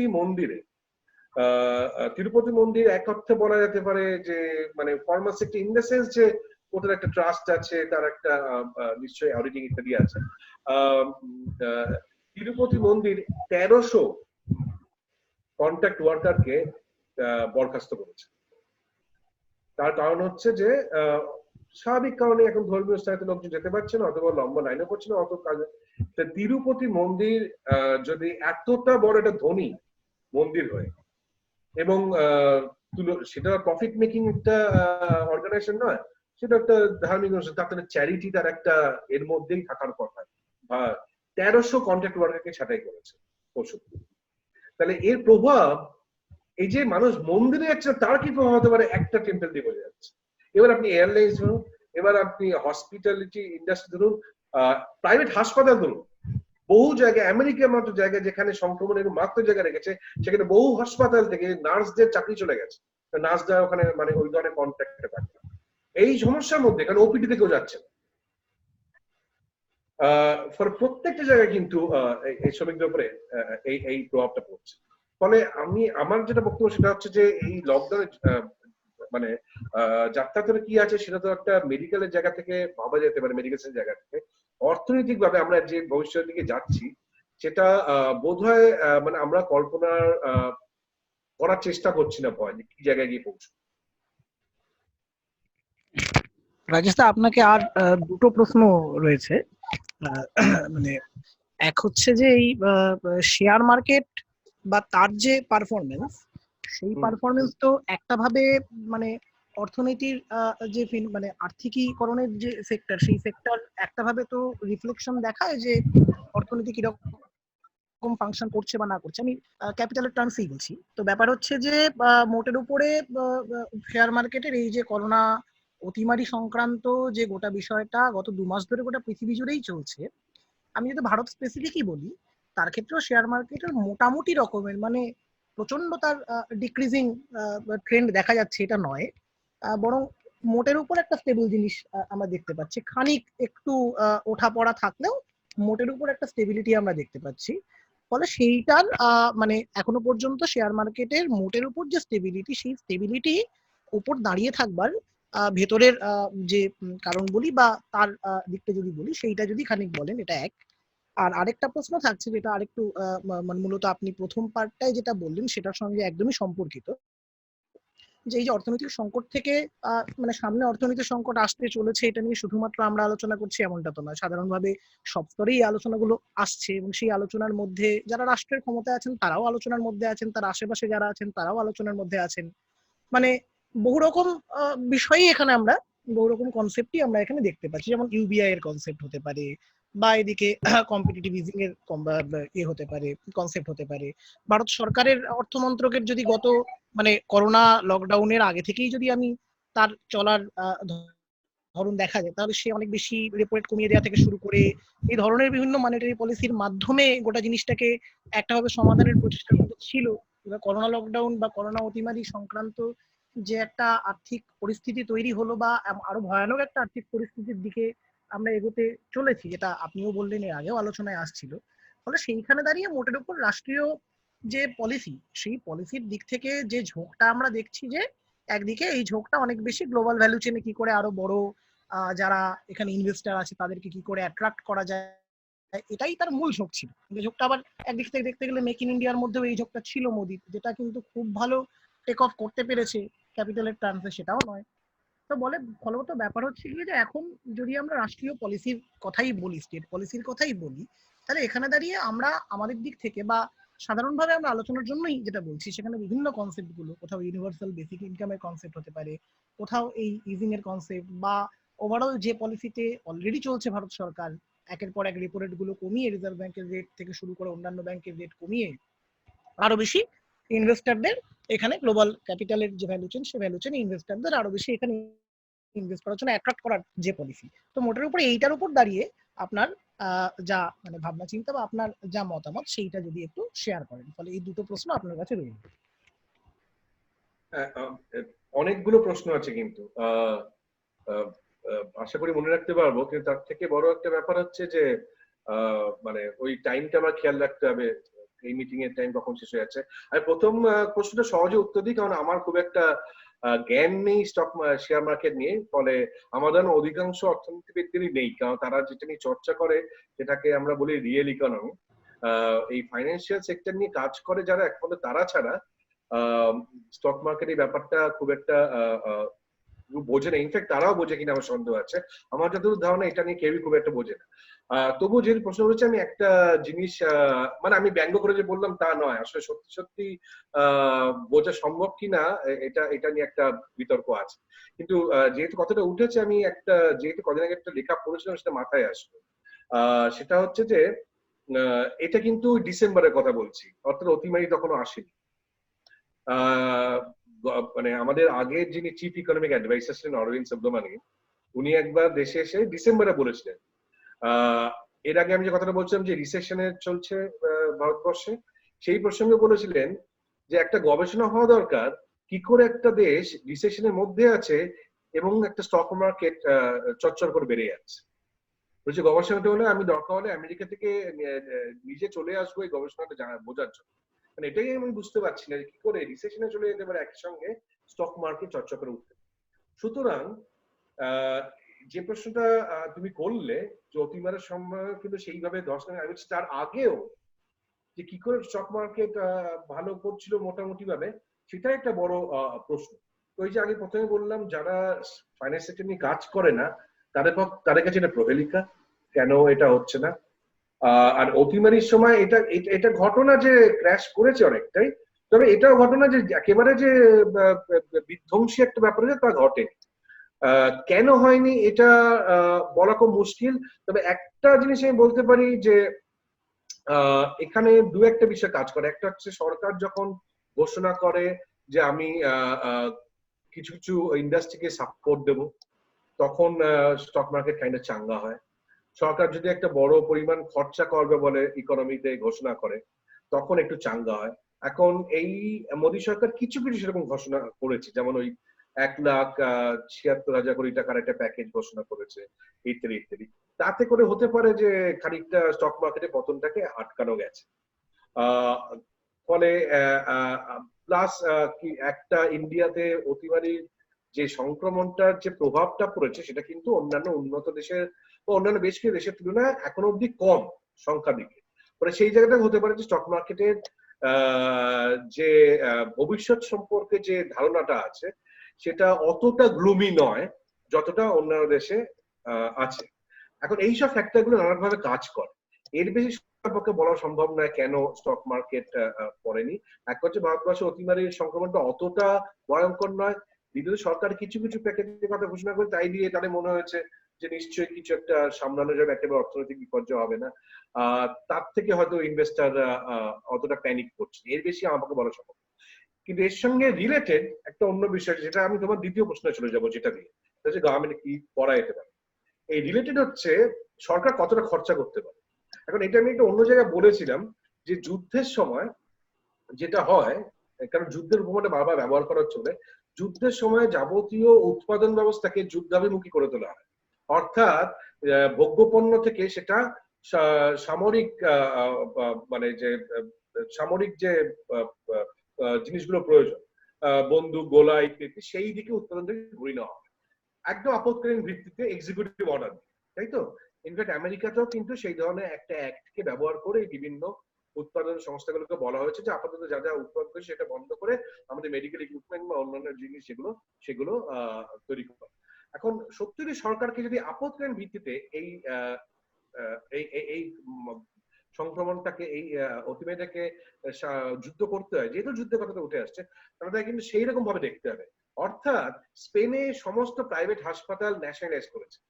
ভারতবর্ষের ক্ষেত্রে যে তথ্যগুলো প্রণব দিলেন বা রাতুল দিল, নাম্বার অফ বেড ইত্যাদি, ভারতবর্ষের ক্ষেত্রে দরকার হলে যেহেতু সরকারি হাসপাতাল রাতারাতি তো বানানো সম্ভব না, দরকার ন্যাশনালাইজ করা উচিত। তখন প্রাইভেট হাসপাতাল বন্ধ হয়ে পড়ে রয়েছে, তাদের নার্সরা এবং তাদের যে স্টাফরা তারা চাকরি হারিয়ে বসে আছে, কারণ ওপিডি থেকে যাচ্ছে না। তো কেন আমরা সেইটা করবো না? আমরা যদি সত্যি যুদ্ধের উপমাটা ভাবি তাহলে কেন আমরা সেটা করবো? এই যে ডায়াগনস্টিক ল্যাব গুলো, হাসপাতাল গুলো পুরো প্রাইভেট সেক্টর দরকার সরকার নিয়ে নেই, ঠিক আছে? এটা কিন্তু এমনি একটা পুঁজিবাদী দেশেই সম্ভব, স্পেনই করেছে, অন্যান্য দেশে হয়েছে, এটা না করার কোনো কারণ নেই। যুদ্ধের উপমা যদি ব্যবহার করে তাহলে আমার মনে হয়েছে যে এই পদক্ষেপগুলো আপত্তির ভিত্তিতে করা যায়। একইভাবে উৎপাদনগুলোকে কিভাবে উল্টো যুদ্ধের সময় যেমন সামরাস্ত্র বানানোর দিকে নিয়ে যায়, এখন আমাদের অতি প্রয়োজনীয় ব্যবস্থা, অতি অবশ্য প্রয়োজনীয় যে বস্তুগুলো আছে সেইগুলো উৎপাদন দিকে ঘোরাতে হবে। তার জন্য দরকার হলে ডিফেন্স যে কারখানা আছে তাকে কাজে লাগাতে হবে, তার জন্য দরকার হলে প্রাইভেট কারখানাকে সাময়িকভাবে ন্যাশনালাইজ করতে হবে। এটার মধ্যে আমি তো কোনো কেন দ্বিমত থাকবে আমার তো মাথায় ঢুকছে না, কারণ যুদ্ধকালীন পরিস্থিতি থেকে এটাই করাটা আমি মনে করি দরকার। এখন এই সব করার জন্য সরকারকে টাকা খরচা করতে হবে। মুশকিল হচ্ছে ভারতবর্ষে এখনো অব্দি যে প্যাকেজটা ঘোষণা হচ্ছে 1,76,000 কোটি টাকার, পরে বোধহয় আরো কিছুটা অ্যাড হয়েছে, আমার এক্স্যাক্টলি মনে পড়ছে না, বোধহয় 15,000 না 30,000 কোটি টাকা বোধহয় অ্যাডিশনাল একটা প্যাকেজ ঘোষণা করেছিল, মনে পড়ছে না আমার। যাই হোক, সেটা তখন 1,76,000 কোটি টাকা হচ্ছে মোটামুটি হিসেব করে দেখা গেছিল 0.8%, অর্থাৎ 1%। আমি ধরে নিই তারপর আরো কিছু খরচা করছে, সুতরাং 1%। এটা হচ্ছে ভারতবর্ষ সরকার এখন অব্দি অতিমারি কনটেক্সটে ঘোষণা করেছে প্যাকেজ হিসেবে।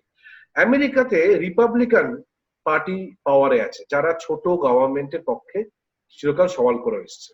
তার মধ্যে ডোনাল্ড ট্রাম্পের মতন একজন বিজনেসম্যান প্রেসিডেন্ট। আমেরিকাতে 10% জিডিপি এই প্যাকেজ হিসেবে ঘোষণা করা হয়েছে। 10% আমেরিকার ইতিহাসে সবচেয়ে বড়। তাহলে ভারতবর্ষ কি করে 1%-এ কমে? এমনকি ব্রাজিলের মতন দেশ 5 থেকে 6%, তারাও কিন্তু ডেভেলপিং, তারাও কিন্তু ভয়ঙ্কর ধনী দেশ তা না। তাহলে ভারতবর্ষে প্রাথমিকভাবে 1% কম বা 1% ধরে নিচ্ছি বা একটু বেশি হতে পারে, এই অবধি এখন অব্দি কিন্তু ঘোষণা করছে। এতে দিয়ে মহামারী সামলানো যায় না, তার আর্থিক দিকও সামলানো যায় না, তার হেলথ ইনফ্রাস্ট্রাকচার সামলানো সম্ভব না। এটা খুব সহজ, এটা পরিষ্কার ব্যাপার। দ্বিতীয় হচ্ছে ভারতবর্ষ যদি এটাকে বাড়াতে চায় কি ধরনের সমস্যা আসবে? কদিন আগে একটা খবর দেখলাম যে ফিচ বলে যে রেটিং সংস্থা আছে, তারা বলেছে ভারতবর্ষ ম্যাক্সিমাম যেটা খরচা করতে পারে সেটা 4.5 লাখ কোটি টাকা। তার কারণ তার থেকে বেশি যদি খরচা করে তাহলে কিন্তু তার ক্রেডিট রেটিং এতটাই কম হয়ে যাবে, আন্তর্জাতিক বাজার থেকে সে আর ঋণ পাবে না। অর্থাৎ বোঝাই যাচ্ছে যে এই যে বিশ্বে যেই ফাইন্যান্সিয়াল ক্যাপিটাল যে ক্ষমতাটা, সেটা এতটাই যে একটা মহামারীর সময় কোন সরকার কতটা খরচা করতে পারে তার উপর সম্পূর্ণ একটা লেখা টেনে দিচ্ছে। 4.5 লাখ কোটি টাকা বেশি যদি খরচা করে তাহলে ক্রেডিট রেটিং এতটাই প্লাঞ্জ করবে যে ভারতবর্ষে একটা ক্রাইসিস দেখা যাবে। এবং এটা কিন্তু আরো নানা জায়গায় এই কথাটা শোনা যাচ্ছে, এবং সরকার মানে এই কেন্দ্রীয় সরকার কিন্তু এটা বড় ভালো পরিমাণে মাথায় রেখে চলছে। এটা আমি পরিষ্কার বলতে চাই। তার কারণ হচ্ছে যারা অ্যাডভাইসার, ইকোনমিক অ্যাডভাইসার, তাদের দিক থেকে এই চাপটা কিন্তু সরকারের উপর আনা হচ্ছে যে কিছুতেই যেন খরচা বেশি বাড়াবাড়ি মাত্রা। অর্থাৎ আমেরিকা এটা করেছে, করতে গেলে আমাদের 20 লক্ষ কোটি টাকা বলতে হয়, সেটা করা যাবে না। এমনকি ব্রাজিল যেটা করেছে সেটা আমরা করতে পারবো না, 10 কোটি টাকা বলতে পারবো না, তার অর্ধেকও বলতে পারবো না, 5 কোটিও বলতে পারবো না, কারণ আন্তর্জাতিক ফিচ রেটিং সংস্থাটা বলেছে। সুতরাং এই জায়গাটায় ফাইন্যান্স ক্যাপিটালের হোলটা প্রথমত মাথায় রাখতে হবে যে যখনই একটা বিপর্যয়ে পড়ে একটা দেশ, তখন আন্তর্জাতিক পুঁজি, যে মোবাইল পুঁজি যেটা ফাইন্যান্স ক্যাপিটাল, কিভাবে আরো ভয়ঙ্কর বিপদের দিকে সরকারকে ঠেলে দেয়। এটা সব বিপর্যয়ের ক্ষেত্রেই ঘটে, এই সময় তো আরো বড় পরিমাণে দেখা যাচ্ছে। তো এইটা মাথায় রেখেই কিন্তু জানতে হবে যে স্টক মার্কেট যদি সরকার ঘোষণা করে আমি 20 লক্ষ কোটি টাকা দেবো, সত্যি যদি খরচা করতে রাজি থাকে, স্টক মার্কেটের উপর কি এফেক্ট হবে তা কিন্তু কেউ জানে না। তার কারণ হচ্ছে একদিক থেকে সে খুশি হতে পারে যে সরকারি টাকা আসবে, তাহলে চাহিদা বাড়বে জিনিসপত্র, আবার অন্যদিকে সে জানবে যে ফিচ রেটিং কমে গেছে, আন্তর্জাতিক বাজারে ভারতবর্ষের রেটিং কমে গেছে, নেগেটিভলি এফেক্টেড হবে। তো স্টক মার্কেট কোন দিকে যাবে কেউ বলতে পারে না, কিন্তু ভারতবর্ষের সরকার দিক থেকে কি খরচা করতে পারে তার উপরে এই ধরনের একটা কনস্ট্যান্ট রয়েছে। কি করা যেতে পারে আমি খুব জলদি বলে নিচ্ছি, আমার মনে হয় এই যে টাইম আছে তাতেই আমার বলা হয়ে যাবে। সরকার কি করতে পারে, আমার মূল বক্তব্য হচ্ছে আন্তর্জাতিক বাজার থেকে টাকা তোলার দরকার নেই, দেশের ভেতরেই পাবলিক ডেট নিয়ে বা টাকা ছাপিয়ে এটা করা যায়। আন্তর্জাতিক বাজারে ভারতবর্ষের এমনিতেও রেটিং খুব বেশি হাই নয়, সুতরাং আরো কমে যেতে পারে ঠিকই, কিছু কিছু বিপদ দেখা যেতে পারে, কিন্তু আমার মনে হয় সেটাকে সম্পূর্ণ ইগনোর করে এই মুহূর্তে ভারতবর্ষকে 130 কোটি দেশ তাকে এগিয়ে গিয়ে খরচা করতে হবে। আমি সাধারণভাবে ইউনিভার্সাল বেসিক ইনকাম বা ইউবিআই সমর্থক নই, কিন্তু আপৎকালীন ভিত্তিতে সেটার একটা কারণ আছে। তার কারণটা হচ্ছে যে ওই ব্যুরোক্রেটিক মারপ্যাচ, কার রেশন কার্ড আছে, কে বিলো পভার্টি লাইন, ওই সময়ের মধ্যে কে গরিব এবং কে রিচ সেটারও দরকার নেই। এটা হচ্ছে পরিষ্কার হেলিকপ্টার থেকে ছাদে টাকা ফেলার মতো বা সবার হাতে টাকা তুলে দেওয়ার মতন খামে পড়ে। আমার মনে হয় সেইটা সবচেয়ে সহজ ব্যাপার, সেটা করা যায়। কিন্তু মাথায় রাখতে হবে টাকা দিয়ে কিছু হবে না। শুধু টাকা দিয়ে কি হবে যদি উৎপাদন ব্যবস্থা চালু না হয়, কিন্তু বাজারে জিনিস না থাকে টাকা দিয়ে কি করবে, ইনফ্লেশন। সুতরাং এটা শুধু টাকা দেওয়ার ব্যাপার নয়, উৎপাদন ব্যবস্থা চালু রাখতে হবে, সেটাকে চালু রাখার জন্য যা যা করার দরকার করতে হবে। এক্ষেত্রে আমার মনে হয় যে বিকেন্দ্রীকৃত ভাবে একটা উদ্যোগ নেওয়া উচিত। অর্থাৎ আমি ধরে নিচ্ছি যে রাতারাতি লকডাউনের ব্যাপারটা যেহেতু উঠবে না, নানা কারণে উঠবে না, ডিস্ট্রিক্ট থেকে ডিস্ট্রিক্টে যাতায়াতের বাধা নিষেধ থাকবে, রাজ্য থেকে রাজ্যে বাধা নিষেধ থাকবে, অর্থাৎ বাজার ব্যবস্থা যেটা সাধারণভাবে চলে সেটা এই মুহূর্তে চলছে না দেশ জুড়ে যে বাজার, তাতে কারণ কাঁচামালের একটা যাতায়াত থাকে, পণ্যের যাতায়াত থাকে, মানুষ যাচ্ছে নানাভাবে ক্ষতিগ্রস্ত।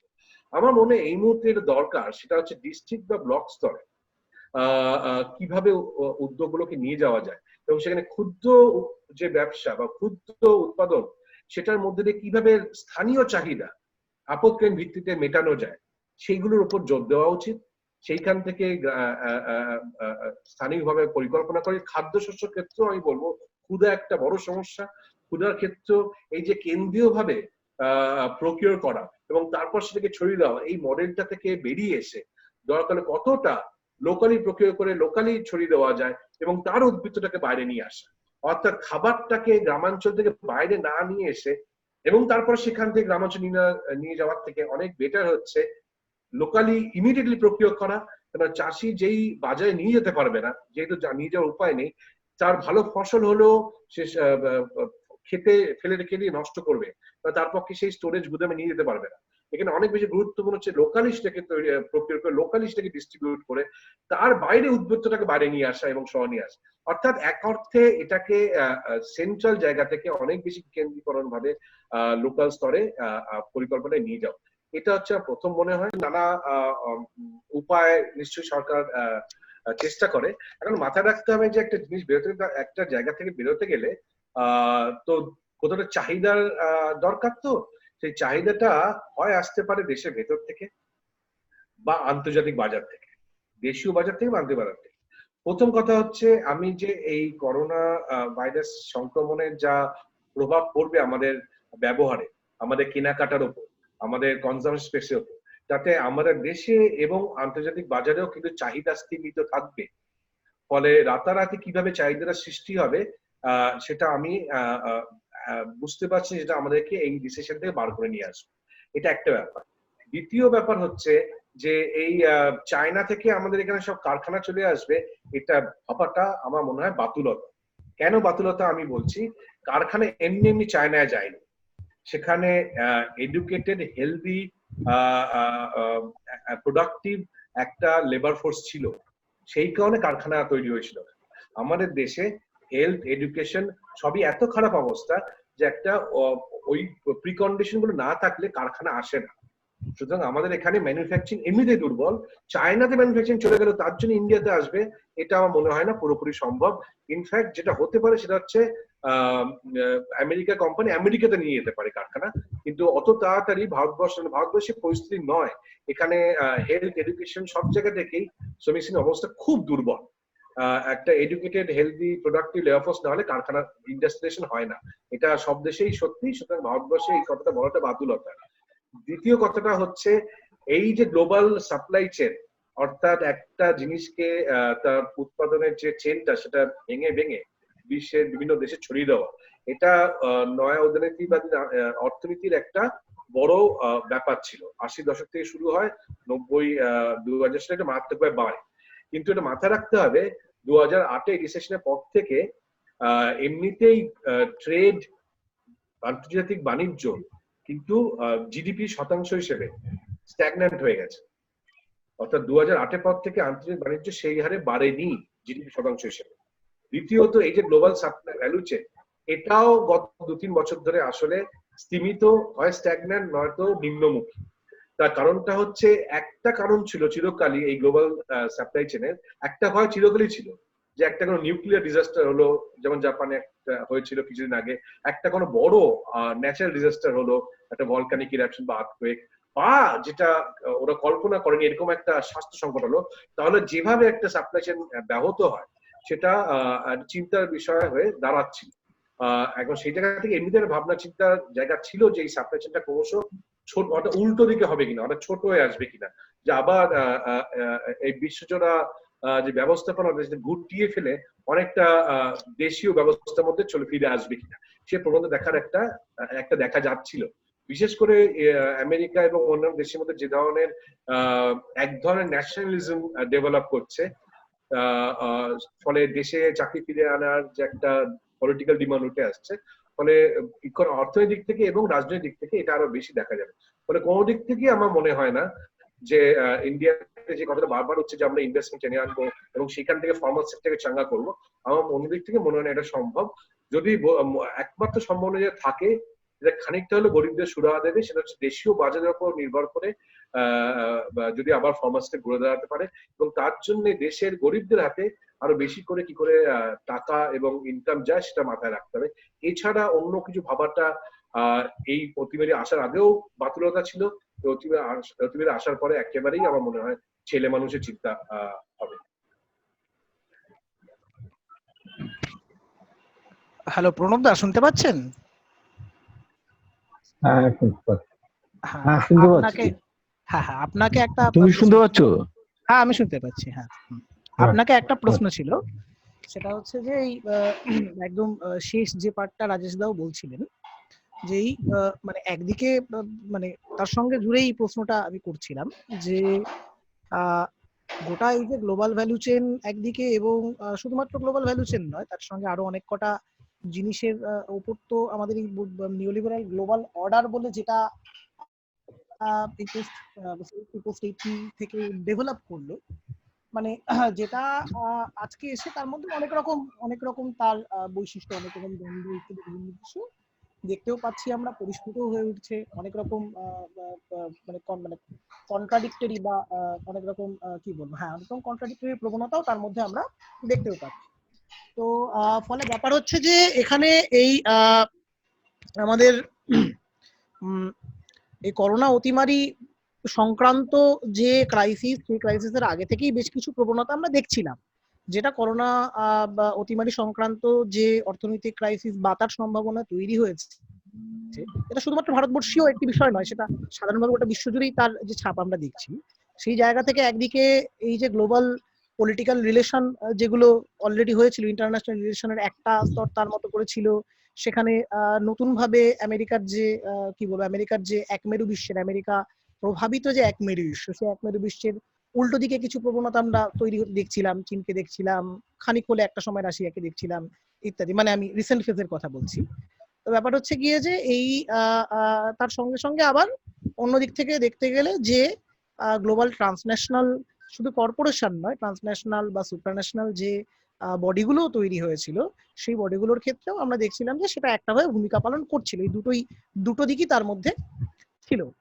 এবার বিষয় হচ্ছে যে আজকের এই করোনা বা অতিমারি সংক্রান্ত যে ক্রাইসিস, এই ক্রাইসিস উত্তর পৃথিবীতে আমরা ঠিক কোন দিকে এই টেন্ডেন্সি গুলোকে কোন দিকে আমরা দেখতে পাচ্ছি, সেখানে দাঁড়িয়ে ধরা গেল যে গ্লোবাল রিলেশনে ইউএসএ এবং চায়নার যে দ্বন্দ্ব অলরেডি ছিল, সেই দ্বন্দ্ব কিরকম রূপ ধারণ করতে পারে অর্থনৈতিক, রাজনৈতিক, সামাজিক সমস্ত রকম তার যে সম্ভাবনা, সেই সম্ভাবনাটাকে নিয়ে এখানে দাঁড়িয়ে এই যে সুপ্রান্যাশনাল যে বিভিন্ন যে সংস্থাগুলি তৈরি হয়েছিল, যেটা নিউলিবারালিজম তার বিকাশে একটা হয়ে ভূমিকা পালন করেছে প্রচন্ড ভাবে, সেগুলিরই বা কি ধরনের পরিণতি আমরা দেখতে পারি। আমরা দেখতে পাচ্ছি যে মানে আমেরিকা এক সময় বেসিক্যালি নিউলিবারাল ভ্যালুস বলি, ডক্ট্রিনস বলি, তার একটা অন্যতম পাওয়ার সেন্টার হিসেবে, তার একটা হেজিমনিক ফোর্স হিসেবে কাজ করেছে। সেই আমেরিকাই আবার দেখা যাচ্ছে আজকে WHO বা এই ধরনের যে সংস্থা, সেই সংস্থাগুলোর উল্টো দিকে বক্তব্য রাখছে। WHO ফান্ডিং বন্ধ করে দেওয়ার মতো একটা সিদ্ধান্ত নেয়ার কথা ট্রাম্প ঘোষণা করেছে। তো সব মিলিয়ে এই যে ট্রান্সন্যাশনাল, সুপ্রান্যাশনাল যে বডিগুলো, যে লিগাল বডিগুলো তৈরি হয়েছিল, যেগুলো সাধারণভাবে নয় উদারনীতিক যে গোটা বিশ্বের গোটা বিশ্ব জুড়ে যে মডেলটি চলেছে, সেই মডেলের বিভিন্ন পিলার হিসেবে কাজও করেছে বিভিন্ন সময়, সেগুলিরই বা কি পরিণতি, বা আমরা পরিণতি হয়তো অত স্পষ্টভাবে আমরা ডেফিনিটলি হয়তো বলতে পারবো না, কিন্তু পরিণতি কোন দিকে অন্ততপক্ষে আমরা টেন্ডেন্সি দেখতে পাচ্ছি। এবং এই সমস্তটার সঙ্গে জুড়ে এটা কি আমরা বলতে পারি যে গ্লোবাল নিওলিবারাল অর্ডার বলে যেটাকে আমরা বুঝতাম, সেই গ্লোবাল নিওলিবারাল অর্ডার সাধারণভাবে একটা অস্তিত্ব সংকটের মুখে পড়তে চলেছে, এরকম কি আমরা বলতে পারি, নাকি অন্য কিছু? এইটা সম্বন্ধে যদি প্রণবদা আপনার যা মতামত সেটা যদি বলেন।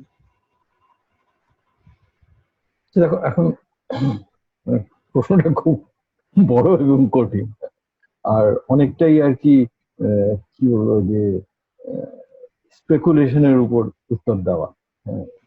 এক হলো যে নিও লিবারাল অর্ডার, আমি যেটা গোড়াতেই বলেছিলাম যে আমার এটা ধারণা কি, এবং এটা নিও লিবারাল অর্ডারের প্রবক্তাদেরও আমার ধারণা, মানে ডোনাল্ড ট্রাম্পের মতন বোকা লোক কম আছে, কিন্তু আগে যারা মার্গারেট থ্যাচারের মতন লোক ছিল বা রোনাল্ড রেগান, এদেরও যেটা ধারণা ছিল, এটা একটা মানসিকতার সৃষ্টি, যে মানসিকতার মধ্যে দিয়ে কিন্তু পুঁজিবাদ এবং তার গোটা শাসন ব্যবস্থাটা সহজে কায়েম করে রাখা যায়। এটা আমার ধারণা নিউলিবারাল অর্ডারের মধ্যে। এখন তার মধ্যে এটা কিন্তু অনেক রকম পরিবর্তন হতে পারে, মিউটেশন হতে পারে, যে এইটা এরকম নয় যে গ্লোবাল ভ্যালু চেইন একসময় এসেছিল বলে গ্লোবাল ভ্যালু চেইন ধ্বংস হলে নিউলিবারাল অর্ডার যেটা, সেটা ধ্বংস হবে। হ্যাঁ, যেমন আমার ধারণা, মানে আমি খুব বেশি যে বর্তমান পরিস্থিতি, অর্থনীতির যে খুঁটিনাটি বিষয়গুলো চর্চা করি তা তো নয়। এই রাজেশের সঙ্গে কথা হচ্ছিল গ্লোবাল ভ্যালু চেইন নষ্ট হয়ে যাচ্ছে, তখন আমি একটা এই ওয়ার্ল্ড ব্যাংকের একটা রিপোর্ট দেখলাম যে 2012 পর থেকে কিরকম করে গ্লোবাল ভ্যালু চেইন নষ্ট হয়েছে। এখন আমার ধারণা যে এই গ্লোবাল ভ্যালু চেইন তো এমনি নিজের থেকেই ধসে যাচ্ছিল, হয়তো এটার ফলে আরো ত্বরান্বিত হবে। তাহলে কি হবে? আমার মনে হয় আবার একটা পুরনো পদ্ধতিতে হয়তো ফিরে যাওয়ার একটা সম্ভাবনা আছে। সেটা হলো যে ওই ফিনান্স ক্যাপিটাল, মানে লেনিন যে অর্থে বলেছিল আর কি, যে আমেরিকান পুঁজি এখানে সরাসরি ডিরেক্ট ইনভেস্টমেন্ট, এবং ডিরেক্ট ইনভেস্টমেন্ট তো আমাদের সরকারও স্বাগত জানাচ্ছে, নিশ্চয়ই অন্যান্য যে অনুন্নত দেশগুলি তারাও স্বাগত জানাবে ডিরেক্ট ইনভেস্টমেন্ট।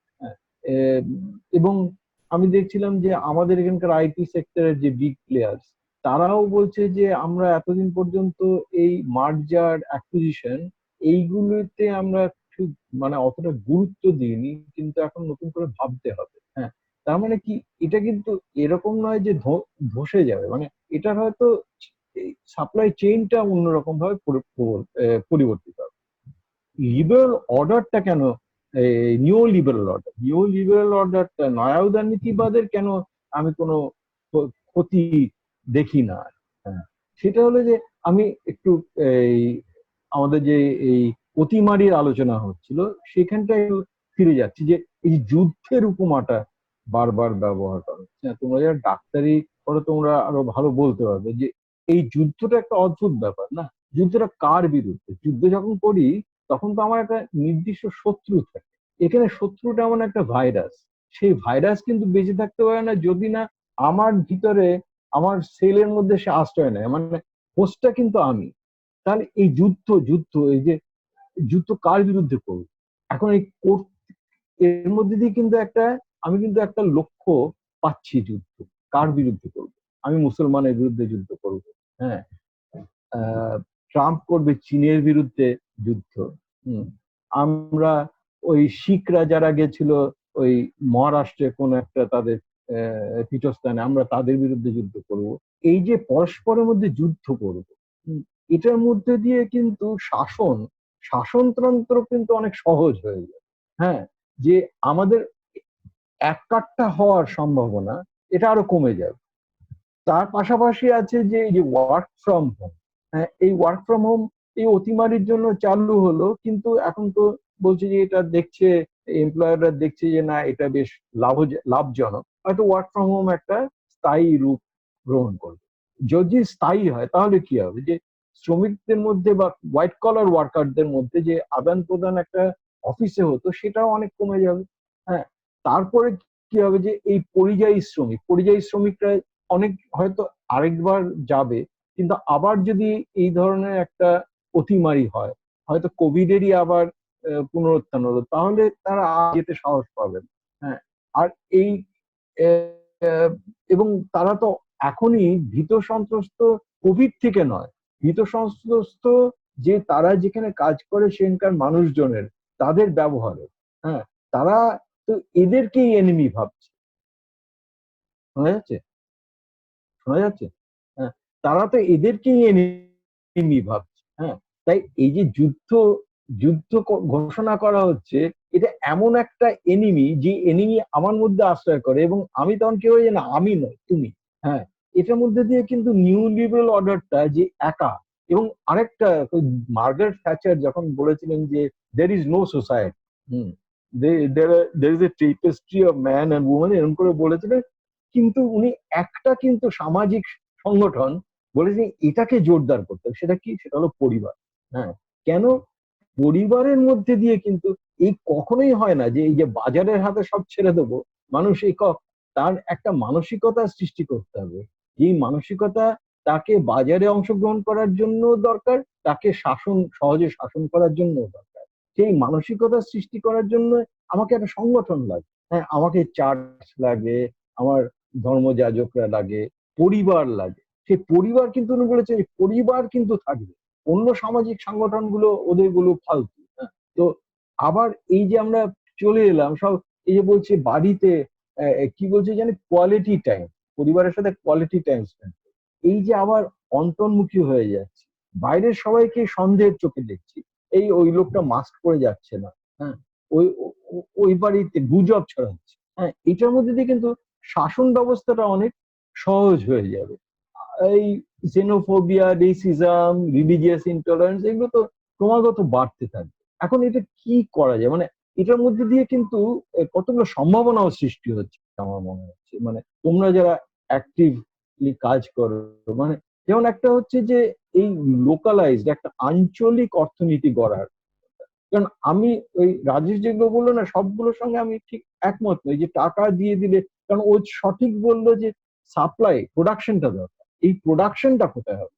প্রোডাকশনটা কিন্তু এখন অনেক বেশি লোকালাইজড ইকোনমি। হ্যাঁ, এবার এই যে আঞ্চলিক অর্থনীতি, এইটা কিরকম করে হবে এই মুহূর্তে আমি ভাবতে পারছি না। কিন্তু এই পরিযায়ী শ্রমিকরা যাবে না। এখন ধান কাটা হচ্ছে না অনেক জায়গায়, কারণ পরিযায়ী শ্রমিকরা কাজ করছে না। ধান কাটার জন্য তাহলে লোকাল লোক লাগবে, এই লোকাল লোকেরা সবাই ধান কেটে থাকতে পারে না, তাহলে একটা রুরাল ইন্ডাস্ট্রিয়াল ডেভেলপমেন্ট একসময় হবে। তাই এই এখানে কিন্তু আরেক রকম ভাবে একটা সমাজের সৃষ্টি হবে। এই সমাজের মধ্যে কিন্তু আরেক ধরনের মানসিকতা গড়ে উঠবে, যেই মানসিকতা কিন্তু পুঁজিবাদ বা এই নয়া উদারনীতিবাদের পরিপন্থী হতে পারে, যদি আমরা সেরকম ভাবে এই গড়ার কাজের মধ্যে আমরা নিজেরা নিযুক্ত হতে পারি। তাছাড়া এই মানে আমি জানি না যে এই লোকালাইজড ইকোনমি এটা নিজেই কিন্তু এই পুঁজিবাদ, নয়া উদারনীতিবাদের যে পুঁজিবাদী অর্থনীতি, এটার বিরুদ্ধে যায় আমার ধারণা। কারণ এখানে বড় পুঁজির অনুপ্রবেশটার একটু সমস্যা হয়, তাই এটা হয়তো কিছু সম্ভাবনার সৃষ্টি হচ্ছে, মানে এই।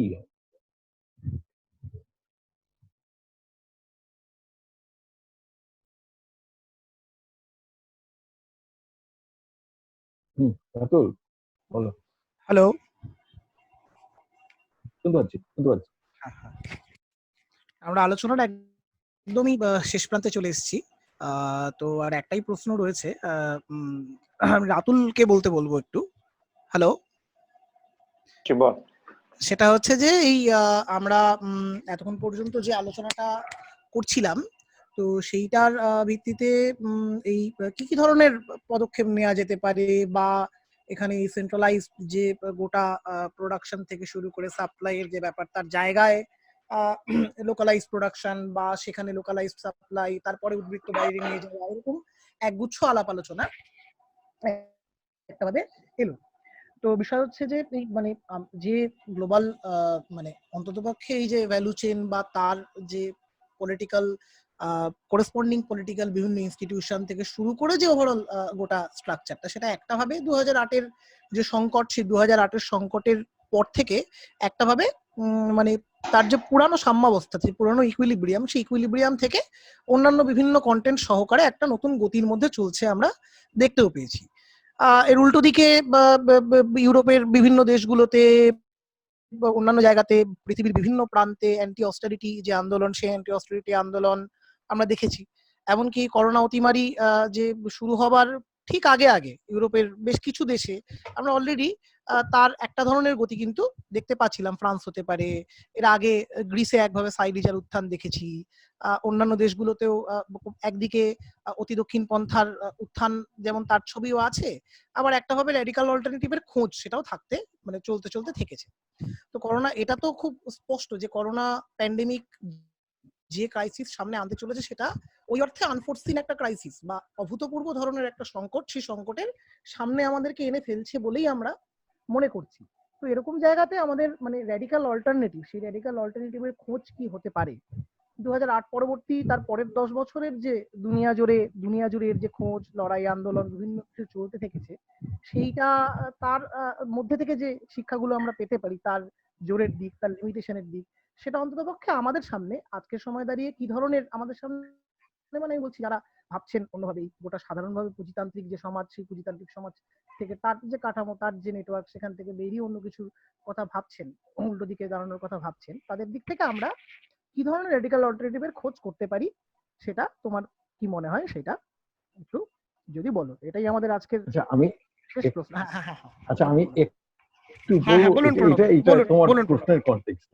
হ্যাঁ বলুন প্রণব। সেটা হলো যে এই যে আমি যেটা বলছিলাম লোকাল অর্থনীতি না, হ্যাঁ, আমি ভাবছিলাম কি মানে আসলে আমার মাথায় যে মডেলটা ঘুরে সেটা হলো সম্পর্ক উন্নয়ন, হ্যাঁ, নির্মাণ ও সংঘর্ষ। মানে এখন কিন্তু অনেক বেশি নির্মাণের কাজে বোধহয় যুক্ত হলে তবেই সংঘর্ষের সঙ্গে যুক্ত হবে। এই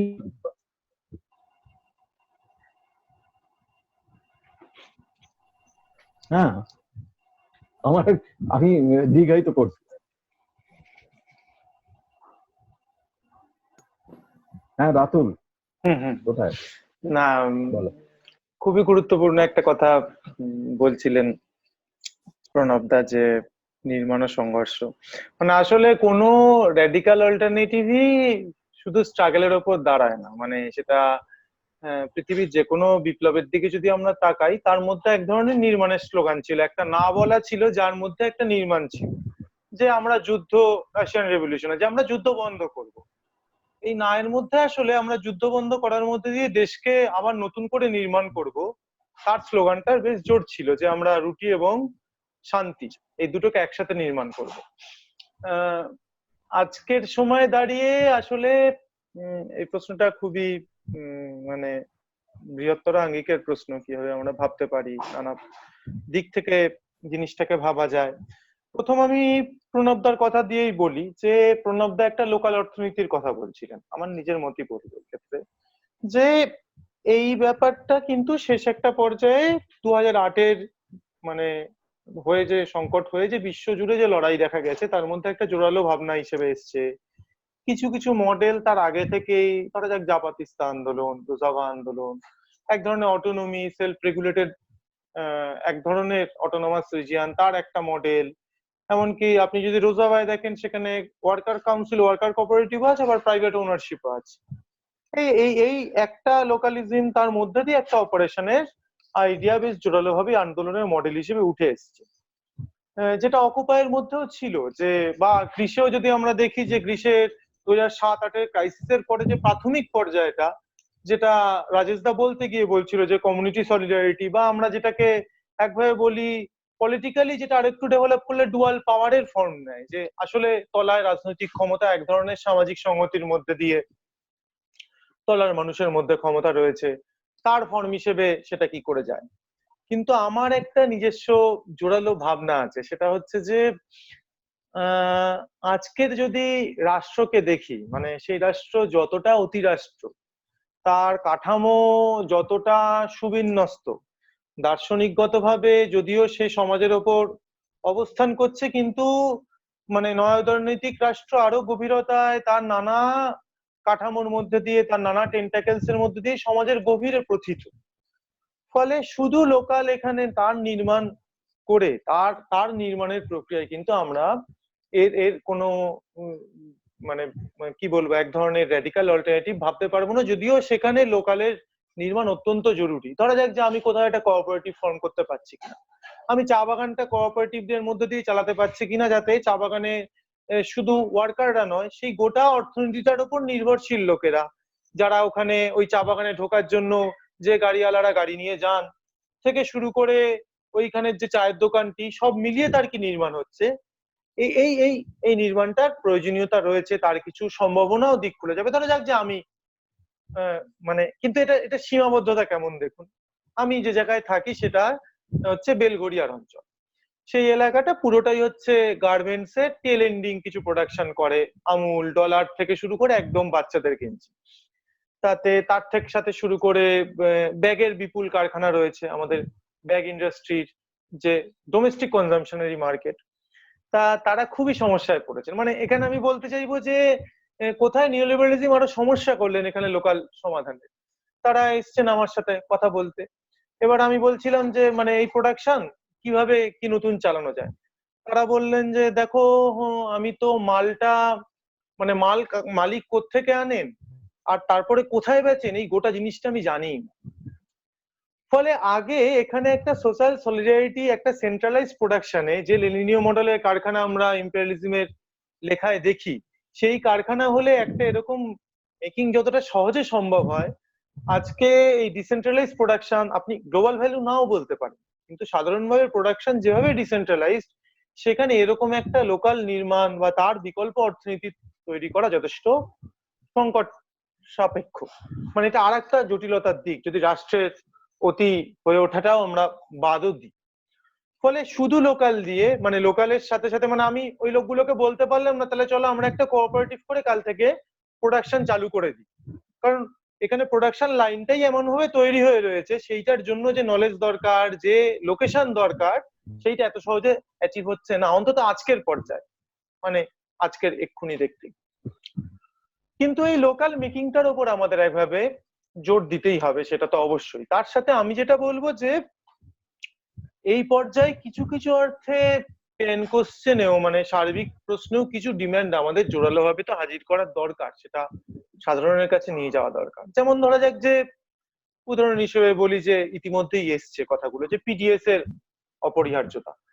মানে যে কথাটা রাজেশদা বারবার বলছিল যে বাজার ছাড়াও যে রাষ্ট্র থাকতে পারে, রাষ্ট্রের যে সামাজিক দায়বদ্ধতা আছে, মানে রাষ্ট্র আর কমিউনিটি এর যে একটা ইন্টারাকশনের জায়গা ছিল, সেটা তো গভর্নেন্স এর পলিটিক্স এসে একভাবে বদলে দিল, তার ব্যুরোক্রেসি হয়ে, তার ইনফ্রাস্ট্রাকচার হয়ে সেটা এসে তার কি বিনির্মাণ সম্ভব বা তার কি নতুন ভাবে নির্মাণ করা সম্ভব, সেই জায়গাটাই কিন্তু আজকে আমাদের ভালোভাবে গভীরে নজর দেওয়া আছে। যেমন আমি একটু উদাহরণ দিই, আমাদের নিজেদের কি কি মনে হচ্ছিল, যেমন ধরা যাক যে ইউবিআই ছেড়ে দিন, সামাজিক সুরক্ষার প্রশ্ন। সামাজিক সুরক্ষার জন্য সরকার 2008-এর অ্যাক্ট অনুযায়ী অসংখ্য ক্ষেত্রে সরকার বিভিন্ন স্কিম নিয়েছে। এবারে মজার ব্যাপার হচ্ছে এই স্কিম লাগু না হওয়ার একটা কারণ যদি সরকারি ফান্ডিং এর অভাব হয়, আর একটা মেজর কারণ মিডিল টায়ার ব্যুরোক্রেসি প্রায় মানে এক্সিস্টই করে না দেশগুলো। মানে যে পরিমাণে সরকারি চাকরি কম হচ্ছে, যে পরিমাণে বিভিন্ন ইন্সপেক্টর পদে, এলসি পদে কি ক্লারিক্যাল পদে লোক নেওয়া কম হচ্ছে, পুরো প্রক্রিয়াটাই একটা দালাল চক্রের হাত ধরে ঘটছে, এটার কোনো স্মুথ ফাংশনিং সম্ভবই না। ফলে যদি সত্যি সামাজিক সুরক্ষা প্রকল্প আপনাকে ঠিক করে লাগু করতে হয়, কি পিডিএস কে আরো প্রপারলি লাগু করতে হয়, তাহলে ইনফ্রাস্ট্রাকচারাল ডেভেলপমেন্টেরও একটা নির্মাণ লাগবে, রাষ্ট্রের মধ্যেই লাগবে। তার দাবিগুলো আমরা আজকের পর্যায়ে কি করে করতে পারি, মানে সেই জোর আমরা কি করে আজকের বাড়াতে পারি, এটা কিন্তু একটা বড় দিকে আমাদের দরকার। সেগুলোকে সাধারণের কাছে নিয়ে যাওয়া, মানে শুধু রেশনের চালটা পিডিএস নয়, মানে 2 টাকা 2 কেজি করে পার ডে চাল দিচ্ছে, এটা কখনোই অল্টারনেট হতে পারে না। তার জায়গায় আর কি হতে পারে, রেশন নতুন পিডিএস এর ইমাজিনেশন কি হতে পারে, পাবলিক হেলথে হেলথ ফর অল এর আইডিয়া কি করে আসতে পারে, কমিউনিটি হেলথের আইডিয়া কি করে আসতে পারে, এইখানে আমাদের রাজনৈতিক কর্মী, সমাজকর্মী আমরা যারা ভাবছি, তাদের কিন্তু নতুন করে আরো গভীরে ভাবনা করা উচিত, তার সেন্ট্রাল মডেল নিয়ে তার ভাবা উচিত, তার প্রপোজাল দেওয়া উচিত। ধরা যাক বস্তি, মানে রাজেশদাদের বিভিন্ন লেখা পড়ে বা তার আগেও নিজেদের কাজ করতে গিয়ে আমরা বস্তির ডায়নামিক্স দেখেছি। ধরা যাক করোনা আসছিল না, এই কথাটা আসেনি, উদাহরণ হিসেবে বলি যে বস্তির যে স্বাস্থ্য, বস্তির যে মেকিং, তাতে সেটা কতটা সমস্যাজনক, সেখানে যে সোশ্যাল আইসোলেশন সম্ভব, মানে ফিজিক্যাল আইসোলেশন সম্ভব নয়, তাতে একজন মানুষের থাকার যে সমস্যা, তাহলে এই গোটা আনঅর্গানাইজ সেক্টর এবং মডার্ন সিটি কি হতে পারে, তার পলিসি কি হতে পারে, এটার ব্যাপারে কিন্তু পজিটিভ এনগেজমেন্ট আমাদের দিক থেকে দরকার। মানে রেবেল সিটি, রেডিক্যাল সিটির ইমাজিনেশন, রেবেল সিটির মধ্যে দিয়ে কি করে ইমার্জ করে। ফলে মানে হাউজিং এ কোশ্চেন, মানে শুধুমাত্র সরকার পলিসি ঘোষণা করলো বা যে ইউনিয়নে এত টাকা দিল তা নয়, যে কোন একটা মডেল টাউনে তাতে যে অসংগঠিত শ্রমিকরা কাজ করতে আসছেন, যারা সমাজ শহরকে বাঁচিয়ে রাখছেন, তাতে ডোমেস্টিক ওয়ার্কার হতে পারেন, তাতে ট্রান্সপোর্ট ওয়ার্কার হতে পারেন, তাতে সাফাই কর্মচারী হতে পারেন, আমরা এদের সবার সাথেই কাজকর্ম করি। ফলে ফলে বস্তি একটা ইম্পর্টেন্ট ইমাজিনেশনের জায়গা এবং ইম্পর্টেন্ট জায়গা হিসেবে ইমার্জ করবে বলে আমার ধারণা আগামী এই পুরো প্রক্রিয়া। ফলে সেখানে আপনি যতই হেটের পলিটিক্স শোনান, যাই চান, এখানে কিন্তু এক ধরনের নতুন পলিটিক্স এর স্পেস থাকবে, যে পরিমাণে ক্রাইসিস ইমার্জ করবে। অবশ্যই আমি এরকম, মানে এটা প্রথমত বলে নেওয়া ভালো যে আমি এরকম আশাবাদী নই যে বৈপ্লবিক পরিস্থিতি উদ্ভব হবে বা আমরা ট্রানজিট করে যাব, বা বৈপ্লবিক পরিস্থিতি কাকে বলবো এই নিয়েও আজকের পর্যায়ে আমাদের নতুন করে ভাবার রয়েছে। মানে কিছু না, একটা উদাহরণ দিই, যে চিলিতে কিছুদিন আগে এই অ্যান্টি অস্টারিটি মেজারের যে বিরাট প্রোটেস্ট হলো, তাতে প্রায় বলা হচ্ছে যে 5 কোটি মানুষ নেমেছিলেন রাস্তায়। এবারে এর থেকে অনেক কম অবস্থায় আমরা দেখেছি একটা দেশে ক্ষমতা হস্তান্তর হয়ে যায়, বিপ্লব হয়ে যায়। ফলে পুঁজিবাদী রাষ্ট্র ব্যবস্থাকে মানে এই এই এই পপুলার ডিসেন্ট কেও কি করে অ্যাবজর্ব করতে পারে, তার মেকানিজম ডেভেলপ করিয়েছে। ফলে আজকে রিফর্ম রেভলিউশন, এই প্রশ্নটা যেভাবে আমরা আজ থেকে 30-40 বছর আগেও দেখতাম, এরকম নিশ্চয়ই নেই। অন্তত 2008-এর পরের ক্রাইসিস এটা আমাদের ভালো করে শিখিয়ে দিয়ে গেছে। ফলে এখানে নির্মাণের কেন্দ্রিক প্রশ্নগুলো ঠিক কি হবে, মানে লেবার ল রিফর্ম আমরা আটকাতে কিভাবে নামতে পারি। ধরা যাক মাইগ্রেন্ট নিয়ে খুব গুরুত্বপূর্ণ প্রশ্ন এসছে, মানে মাইগ্রেন্টের প্রবলেমটা নিজেরা ডিল গিয়ে দেখলাম যে এটা একটা ক্লাসিক্যাল এক্সাম্পল, যে একটা জিনিস মানে আজকের পুঁজির হাত ধরে তৈরি হওয়া, মানে মাইগ্রেন্ট মানে নিশ্চয়ই সেটা শুধু অসংগঠিত ক্ষেত্রে শ্রমিক নন। রাজেশদা যেমন বলতে গিয়ে বলছিলেন যে তাতে ফর্মাল মানে মানে অর্গানাইজ সেক্টরে ইনফর্মাল এমপ্লয়মেন্টও বিপুল পরিমাণে আছে।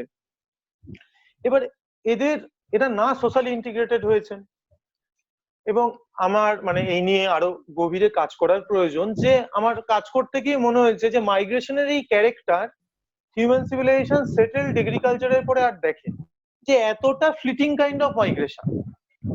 ধরুন যদি আপনি যদি নির্মাণ শিল্পের মাইগ্রেশনদের দেখেন, যে আজ আছে আমি ব্যাঙ্গালোরের হেব্বালে, কাল চলে গেলাম হচ্ছে যে থুবড়াহাল্লিতে, পরশু চলে গেলাম পুনেতে, তরশু আরো কেরালায়।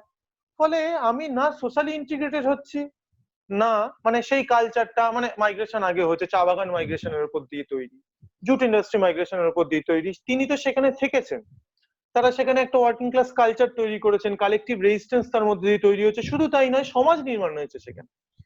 ফলে আজকের যে মাইগ্রেশন সেটা ওরকমই আমার আমার কাজ করতে গিয়ে ফিলিং যে ওটা ঠিক ডায়ামেট্রিক্যালি ফিনান্স ক্যাপিটালের অপোজিট। যেভাবে পোর্টফোলিও ক্যাপিটাল ফ্লাইট করে, আজকের মাইগ্রেটের জীবন সেটার এক ধরনের পরিমাণ করা যায়, সেটাকে দিয়ে একভাবে মাপা যায়।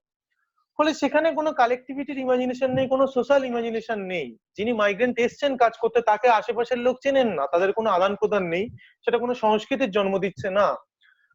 ফলে সামাজিকতার মধ্যে দিয়ে ক্লাসের যে নির্মাণ আমরা দেখি, যেটা যেটা মেকানিক্যালি ক্লাসকে শুধু প্রোডাকশনের মধ্যে দাঁড়ানো শ্রমিক হিসেবে দেখা নয়, তার অপোজিশনে যেভাবে সমস্যা তৈরি করছে, শুধু সোশ্যালিও নয়, উল্টো দিকটা আপনি দেখুন যে পলিটিক্যালিও মাইগ্রেন্টরা অ্যাড্রেস নন কোথাও।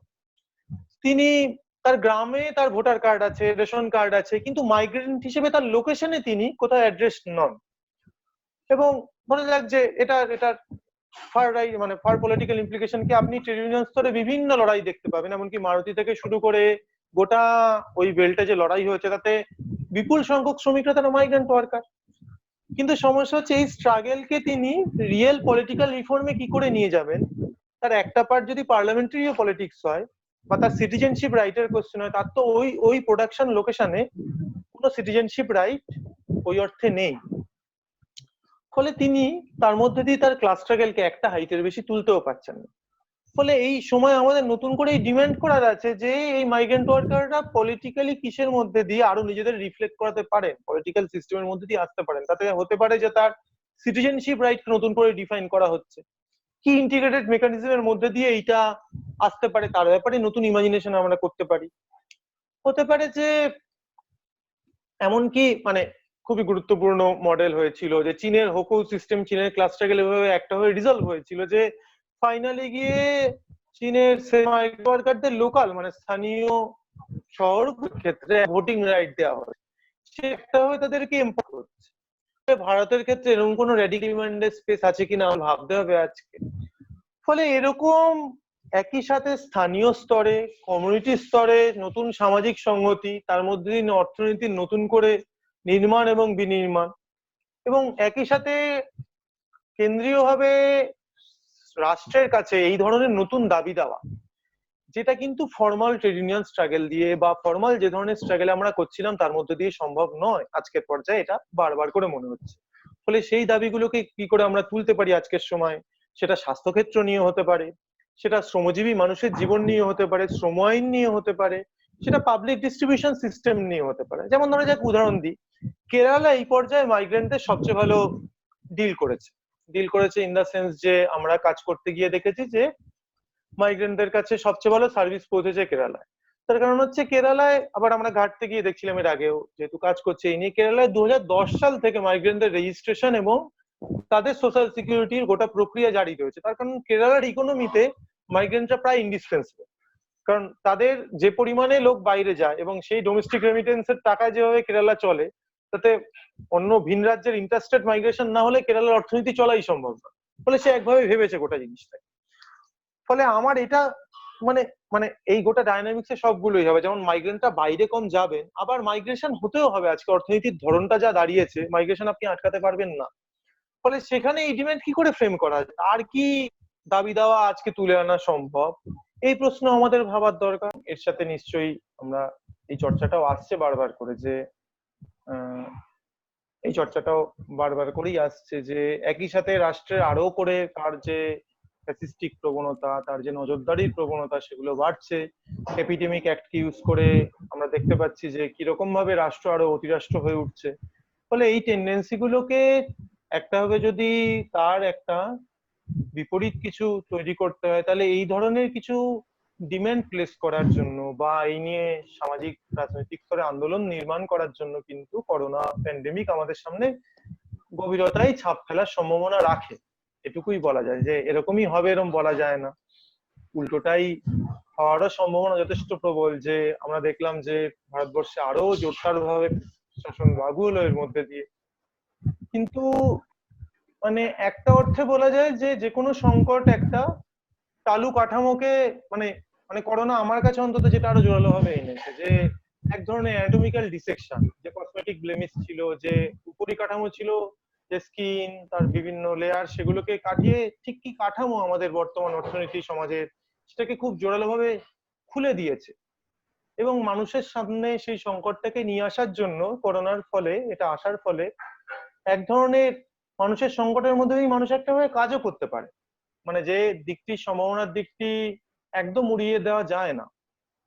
যে প্রশ্নটা প্রণবদা বলছিলেন সেটা অবশ্যই আছে, যে নয়োদারবাদের যে একলা চলার দর্শন, বা আমরা দেখতেও পাচ্ছিলাম যে নয়োদারবাদের হাত ধরে নতুন ভাবে পরিচয়ের রাজনীতি কিভাবে উগ্র পরিচয়ের রাজনীতি হয়ে উঠছে, সেটাও জোরালো ভাবে হাজির হওয়ার রয়েছে। সম্ভাবনা রয়েছে, এরকম উড়িয়ে দেওয়া যায় না। যে হিন্দুরা বলবে যে মুসলিমদের জন্য করোনা হচ্ছে, আমরা দেখতে পেলাম তাবলিগি জামাতের গোটা ঘটনায় নিজামুদ্দিনে। বা আমেরিকার ক্ষেত্রে বলা হচ্ছে বহু জায়গায় যে ব্ল্যাকরা যথেষ্ট মেনটেন করছে না, তাই জন্য এসব ছড়াচ্ছে। বা কোথাও অন্য কিছু একটা ভাবে জিনিসটা আর্টিকুলেটেড হবে। এবং মজার ব্যাপার একটু খেয়াল করুন যে আমরা এরকম একটা অবস্থায় কিন্তু ছিলাম করোনার আগে। আমাদের গোটা দেশ এনআরসি নিয়ে আন্দোলনে উত্তাল অবস্থায় ছিল, যেখানে নতুন ভাবে পরিচয় সত্তার প্রশ্ন, উগ্র পরিচয় সত্তা হিসেবে, সেটা আসাম থেকে শুরু করে একদম শেষ কোনায় ভারতবর্ষের গুজরাটে অব্দি রিফ্লেক্টেড হচ্ছিল। ফলে এরকম একটা সময় নতুন করে রাজনৈতিক প্রশ্নগুলোকে কি করে সমাজের স্তরে, রাজনীতির স্তরে হাজির করা যায়, শ্রেণী প্রশ্নগুলোকে, সমাজের পুনর্গঠনের প্রশ্নগুলোকে, সেটাই কিন্তু একটা নতুন র্যাডিক্যাল পলিটিক্স এর নির্মাণ করতে পারে। রাজেশ দা বলতে গিয়ে বলছিল যে স্পেন যদি হাসপাতালগুলোকে সম্পূর্ণরূপে সরকারের নিয়ন্ত্রণাধীন আনতে পারে, তাহলে আমাদের দেশ কেন পারবে না? রইলে একটা ভাবে প্রাইভেট অপারেট করছে, পুরো প্রাইভেট নিতেও হচ্ছে না, কিন্তু প্রাইভেটের উপর এক ধরনের ক্যাপিং করছে, প্রোডাকশনের উপর এক ধরনের নতুন স্টেটের কাছে এই অপশন আসছে যে সে একভাবে এখতিয়ার ফলাচ্ছে। ফলে সেই দাবিগুলোকে নতুন ভাবে ফ্রেম করা, সেগুলো নতুন ভাবে হাজির করা। কারণ এইটা বোঝা যাচ্ছে যে রাজেশদার কথাটাও যেটা স্পষ্টই উঠে আসছিল, যে এটা কোনো 1 মাস 2 মাসে চলে যাবে এরকম কোনো স্বাস্থ্য সংকট না। প্রথমত স্বাস্থ্য সংকট হিসেবে নিজেকে হাজির করলো, তারপরে এখন সামাজিক সংকট হিসেবে নিজেকে সে হাজির করে ফেলেছে ইতিমধ্যে, সামাজিক অর্থনৈতিক সংকট। সামনের সময় কিন্তু এই রাজনৈতিক সংকট হিসেবেও প্রবলভাবে নিজেকে হাজির করবে, সেটা আন্তর্জাতিক রাজনীতির ক্ষেত্রেও, দেশীয় রাজনীতির ক্ষেত্রেও, স্থানীয় রাজনীতির ক্ষেত্রে।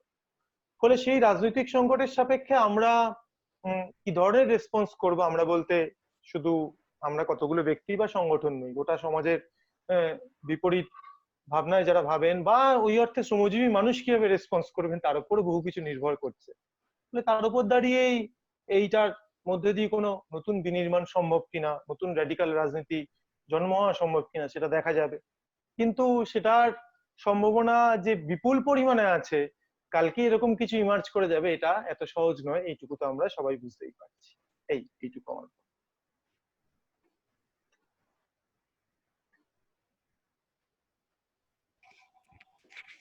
আহ, আমরা প্রায় মানে মানে 2 ঘন্টা আলোচনা প্রায় করে ফেলেছি। আমার ফিলিং যে আমরা কনক্লুড করি, যদি আর কিছু কারোর বলার না থাকে। মানে রাজেশ দা বা প্রণব দা কি কিছু অ্যাড করবেন? মানে না হলে আমরা কনক্লুড করার দিকে এগোবো। না, অ্যাড করা কিছু না, মানে ওই রাতুল যেটা বলছিল সেটাই একটু 1 মিনিট এগিয়ে নিয়ে যাওয়া, যে আসলে যে কোনো একটা দ্বন্দ্বের তো দুটো দিক থাকে। তো সেরকমই মানে সঠিক বলছে আর কি, যে যেমন জেনোফোবিয়া, যেমন ধর্মীয় ধর্মান্ধতা, ধর্মীয় বিদ্বেষ, হ্যাঁ, বা পাড়ায় সন্দেহের চোখে দেখা, এইগুলো যেমন হবে, সেরকম এইগুলোর বিরুদ্ধেও মানে একটা মানসিকতা গড়ে উঠবে, সেই সম্ভাবনাগুলো রয়ে গেছে। এবং তার সঙ্গে যুক্ত হচ্ছে যে এর আগেই যে আন্দোলনগুলো চলছিল, যেটা রাতুল বলল, সেই আন্দোলনগুলোতে সঙ্গে যুক্ত আর কি, যে এই বিদ্বেষগুলো কাটিয়ে ওঠার এই সম্ভাবনাগুলো থাকবে। আর হ্যাঁ, এই আর কি। একটা কথা বলতে পারি? হ্যাঁ, নিশ্চয়ই নিশ্চয়ই নিশ্চয়ই রাজেশ দা।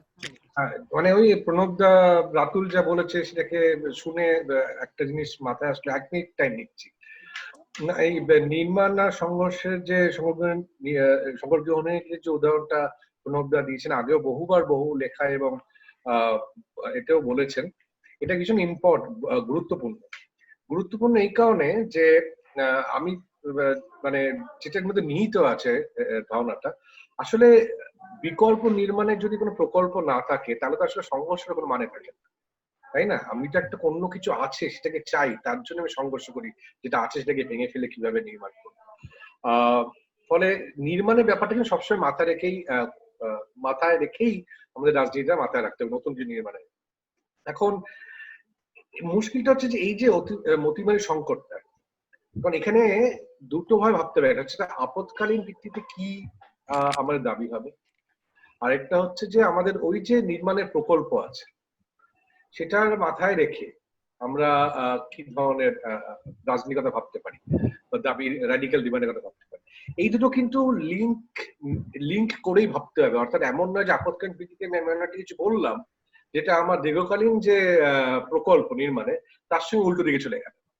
অর্থাৎ মানে যেমন আমি আমার ব্যক্তিগত ক্ষেত্রে আমি কিন্তু এমন কোনো দাবি রাষ্ট্রের কাছে রাখবো না, যদিও আমাকে দাবি রাষ্ট্রের কাছে রাখতেই হবে, আজকে যে রাষ্ট্রের কাছে এমন কিছু দাবি রাষ্ট্রের কাছে রাখবো না যেটা রাষ্ট্রকে আরো শক্তিশালী করে তোলে এই আপদকালীন ব্যবস্থাটাকে সামাল দেওয়ার জন্য। বা আমি যদি আরো ভেঙে বলি, তোমাদের বললেন যে ফ্যামিলির কথা, নিওলিবেরাল বা নয়া উদারনীতিবাদী যে উদারনীতিবাদী যে ইডিওলজি, সেটা তো কোথাও একটা তার একটা ভিত্তি থাকে, একটা সোশ্যাল সাইড থাকে। ফ্যামিলিটা হচ্ছে সেইটা। এবার ফ্যামিলি আমি এমন একটা কিছু বলবো না, এমন একটা ডিমান্ড করবো না যেটা সেই ফ্যামিলি এবং তার সঙ্গে একদম হাত ধরাধরি করে যেটা আসে রাষ্ট্র, এই দুটোকে শক্তিশালী করে তোলে।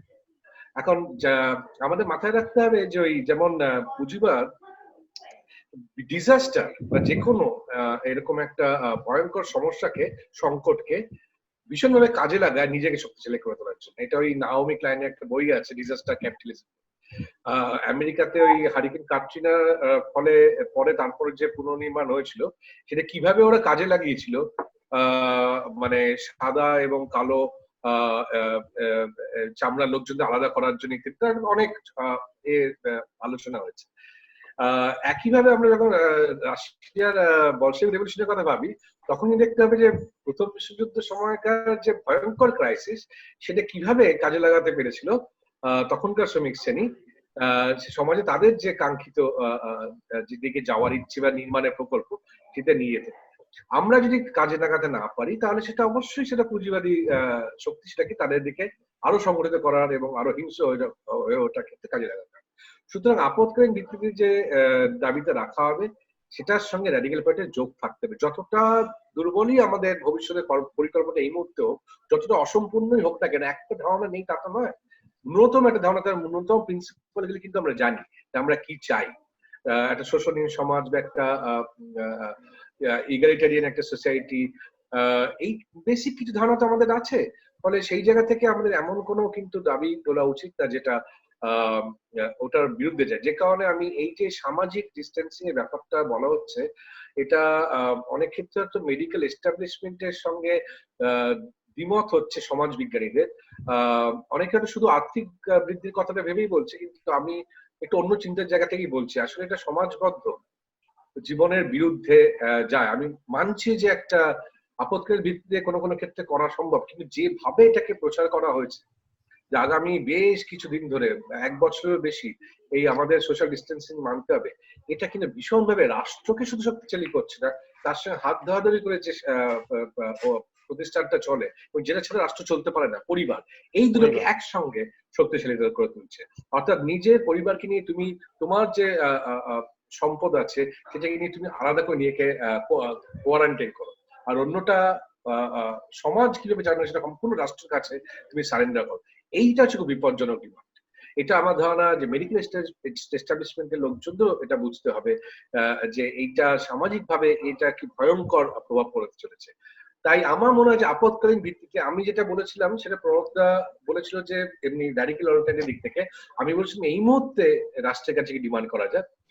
আমি যেটা বলেছিলাম যে বিকেন্দ্রীকৃত বলতে আমি কি বলেছিলাম, ছোট ছোট উদ্যোগের উপর নির্ভর করা যায়, কারণ সেটা অনেক বেশি লোকাল চাহিদা বা লোকাল কাঁচামাল ব্যবহার করে ওইখানে অর্থাৎ একটা স্থায়ী অর্থনীতির একটা এই মুহূর্তে সলিউশন হিসেবে কাজ করতে পারে।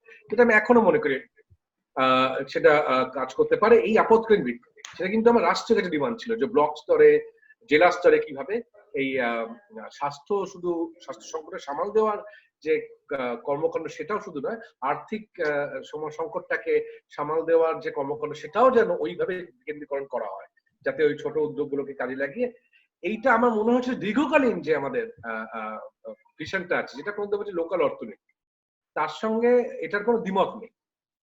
দীর্ঘকালীন ভিত্তিতে আমরা কিভাবে একটা লোকাল অর্থনীতির কি শক্তিশালী করতে পারি। এটা ঠিকই যেটা রাতুল বলেছে যে লোকাল অর্থনীতি দিয়ে আজকের অর্থনীতি তো রিপ্লেস করা যাবে না, তার কারণ হচ্ছে তাহলে পুরো অর্থনীতিটাকেই খোল মঞ্চে পড়ে যাবে, তাহলে আমাদের এতটাই বড় ভাবে অর্থনীতি ভাবতে হবে, সেটা সেটা তার রূপরেখা কিন্তু আমাদের হাতে নেই। তার একটা চিন্তা কারণ হচ্ছে যে লোকাল অর্থনীতিতে ভেন্টিলেটর তৈরি হবে না, ওষুধ তৈরি হবে না, তার জন্য কিন্তু একটা অন্য অর্থনীতির দরকার হবে।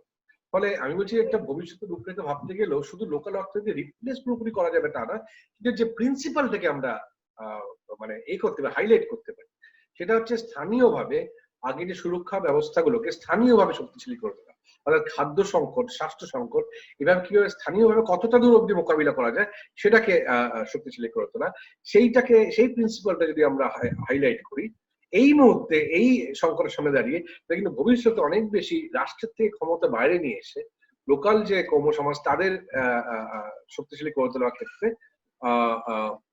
মানে অন্তত অন্তরায় হয়ে দাঁড়াবে না, বরঞ্চ একটা সাহায্যকারী ভূমিকা নেবে। আমার শুধু এইটুকুনি বলার ছিল, এর বাইরে র্যাডিক্যাল ডিমান্ড মানে ইমাজিন করাটা সত্যি একটা বড় প্রকল্প, তার জন্য একটা আলাদা একটা আলোচনা দরকার হয় বলে মনে হয়, এত সহজে করা যাবে। এই প্রশ্নটা হ্যাঁ আমি হ্যাঁ 1 মিনিট নেবো, হ্যাঁ হ্যাঁ নিশ্চয়ই প্রণতা, করবো। হ্যাঁ হ্যাঁ নিশ্চয়ই। সেটা হলো আমি একদম রাজেশ যেটা বলছিল আর কি, সেটাই সূত্র ধরে সেটাকেই জোরদার করে যে আসলে কি মানে আমি খানিকটা জানি বলে যে রুরাল এনজিওরা যে কাজ করছে এখন নতুন করে তারা ভাবছে যে এই যে রুরাল অর্থনীতিতে যে ফিরে আসছে পরিযায়ী শ্রমিকরা, এরা ফিরে যাবে না এরকম একটা ধারণা এদের মাথায়। তাহলে যদি না ফিরে যায় তাহলে বর্তমান যে অর্থনীতি আছে, যে উৎপাদন ব্যবস্থা আছে, তাতে করে তো এদেরকে সবাইকে স্থান দেওয়া যাবে না, কাজ দেওয়া যাবে না। তাহলে কি করা যায়? তাহলে কিরকম ভাবে এই কৃষি উৎপাদন ব্যবস্থাকে অন্য নতুন ভাবে নতুন উৎপাদন করা যায়, তার কিরকম করে ওয়াটার কনজারভেশন ইত্যাদি, এইগুলো নিয়ে তাদের সাথে কিরকম তাদের লোকালাইজ নলেজ, তাদের পুরোনো নলেজ গুলো কি করে ফিরে, এই নিয়ে ভাবনা চিন্তা করছে। মানে আমি বলছি যে আমাদেরও হয়তো ওরকম, অবশ্যই রাতুল যেটা বলছে আমি একদম একমত যে এটা নয় যে মানে লোকালাইজ অর্থনীতির যে পুরো জায়গায় হবে সেটা না। আমি হচ্ছে নির্মাণ ও সংঘর্ষ, যেটা রাজেশ বললো পরিষ্কার করে, যে আসলে নির্মাণের কথাটা মাথায় রেখে এগোতে হবে, হ্যাঁ, এবং তার ভিত্তিতেই সংঘর্ষ, এইটা মাথায় রাখতে হবে।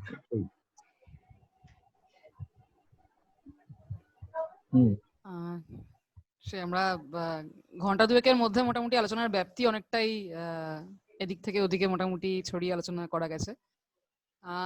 এক হচ্ছে যে মানে আজকে আমরা শেষ করবো এখানেই আলোচনা। করোনা সংকট তো এমনি মানে 10 দিন পর পরই বিভিন্ন কিছু সম্পর্কে ভাবধারা বলুন, বোধ বলুন, সবকিছু নতুন মাত্রা এনে হাজির করছে। ফলে আমরা এই লকডাউন কদিন চলবে আপাতত, এরপর কি কি নতুন প্রশ্ন আরো এসে যোগ হবে, মানে আমরা মানে একদিক দিয়ে কনফিডেন্ট যে প্রশ্নগুলোর ডাইমেনশন সব মিলিয়ে নিত্য নতুন চেঞ্জ হতে থাকবে, কারণ জেনারেলি নতুন রিয়েলিটি সামনে আসছে, মানে সেটা বেশ নতুন রকমের বড় রিয়েলিটি, মানে সেটা দিন 10-15 অন্তর অন্তরই তার একটা বড় পরিবর্তন ঘটছে।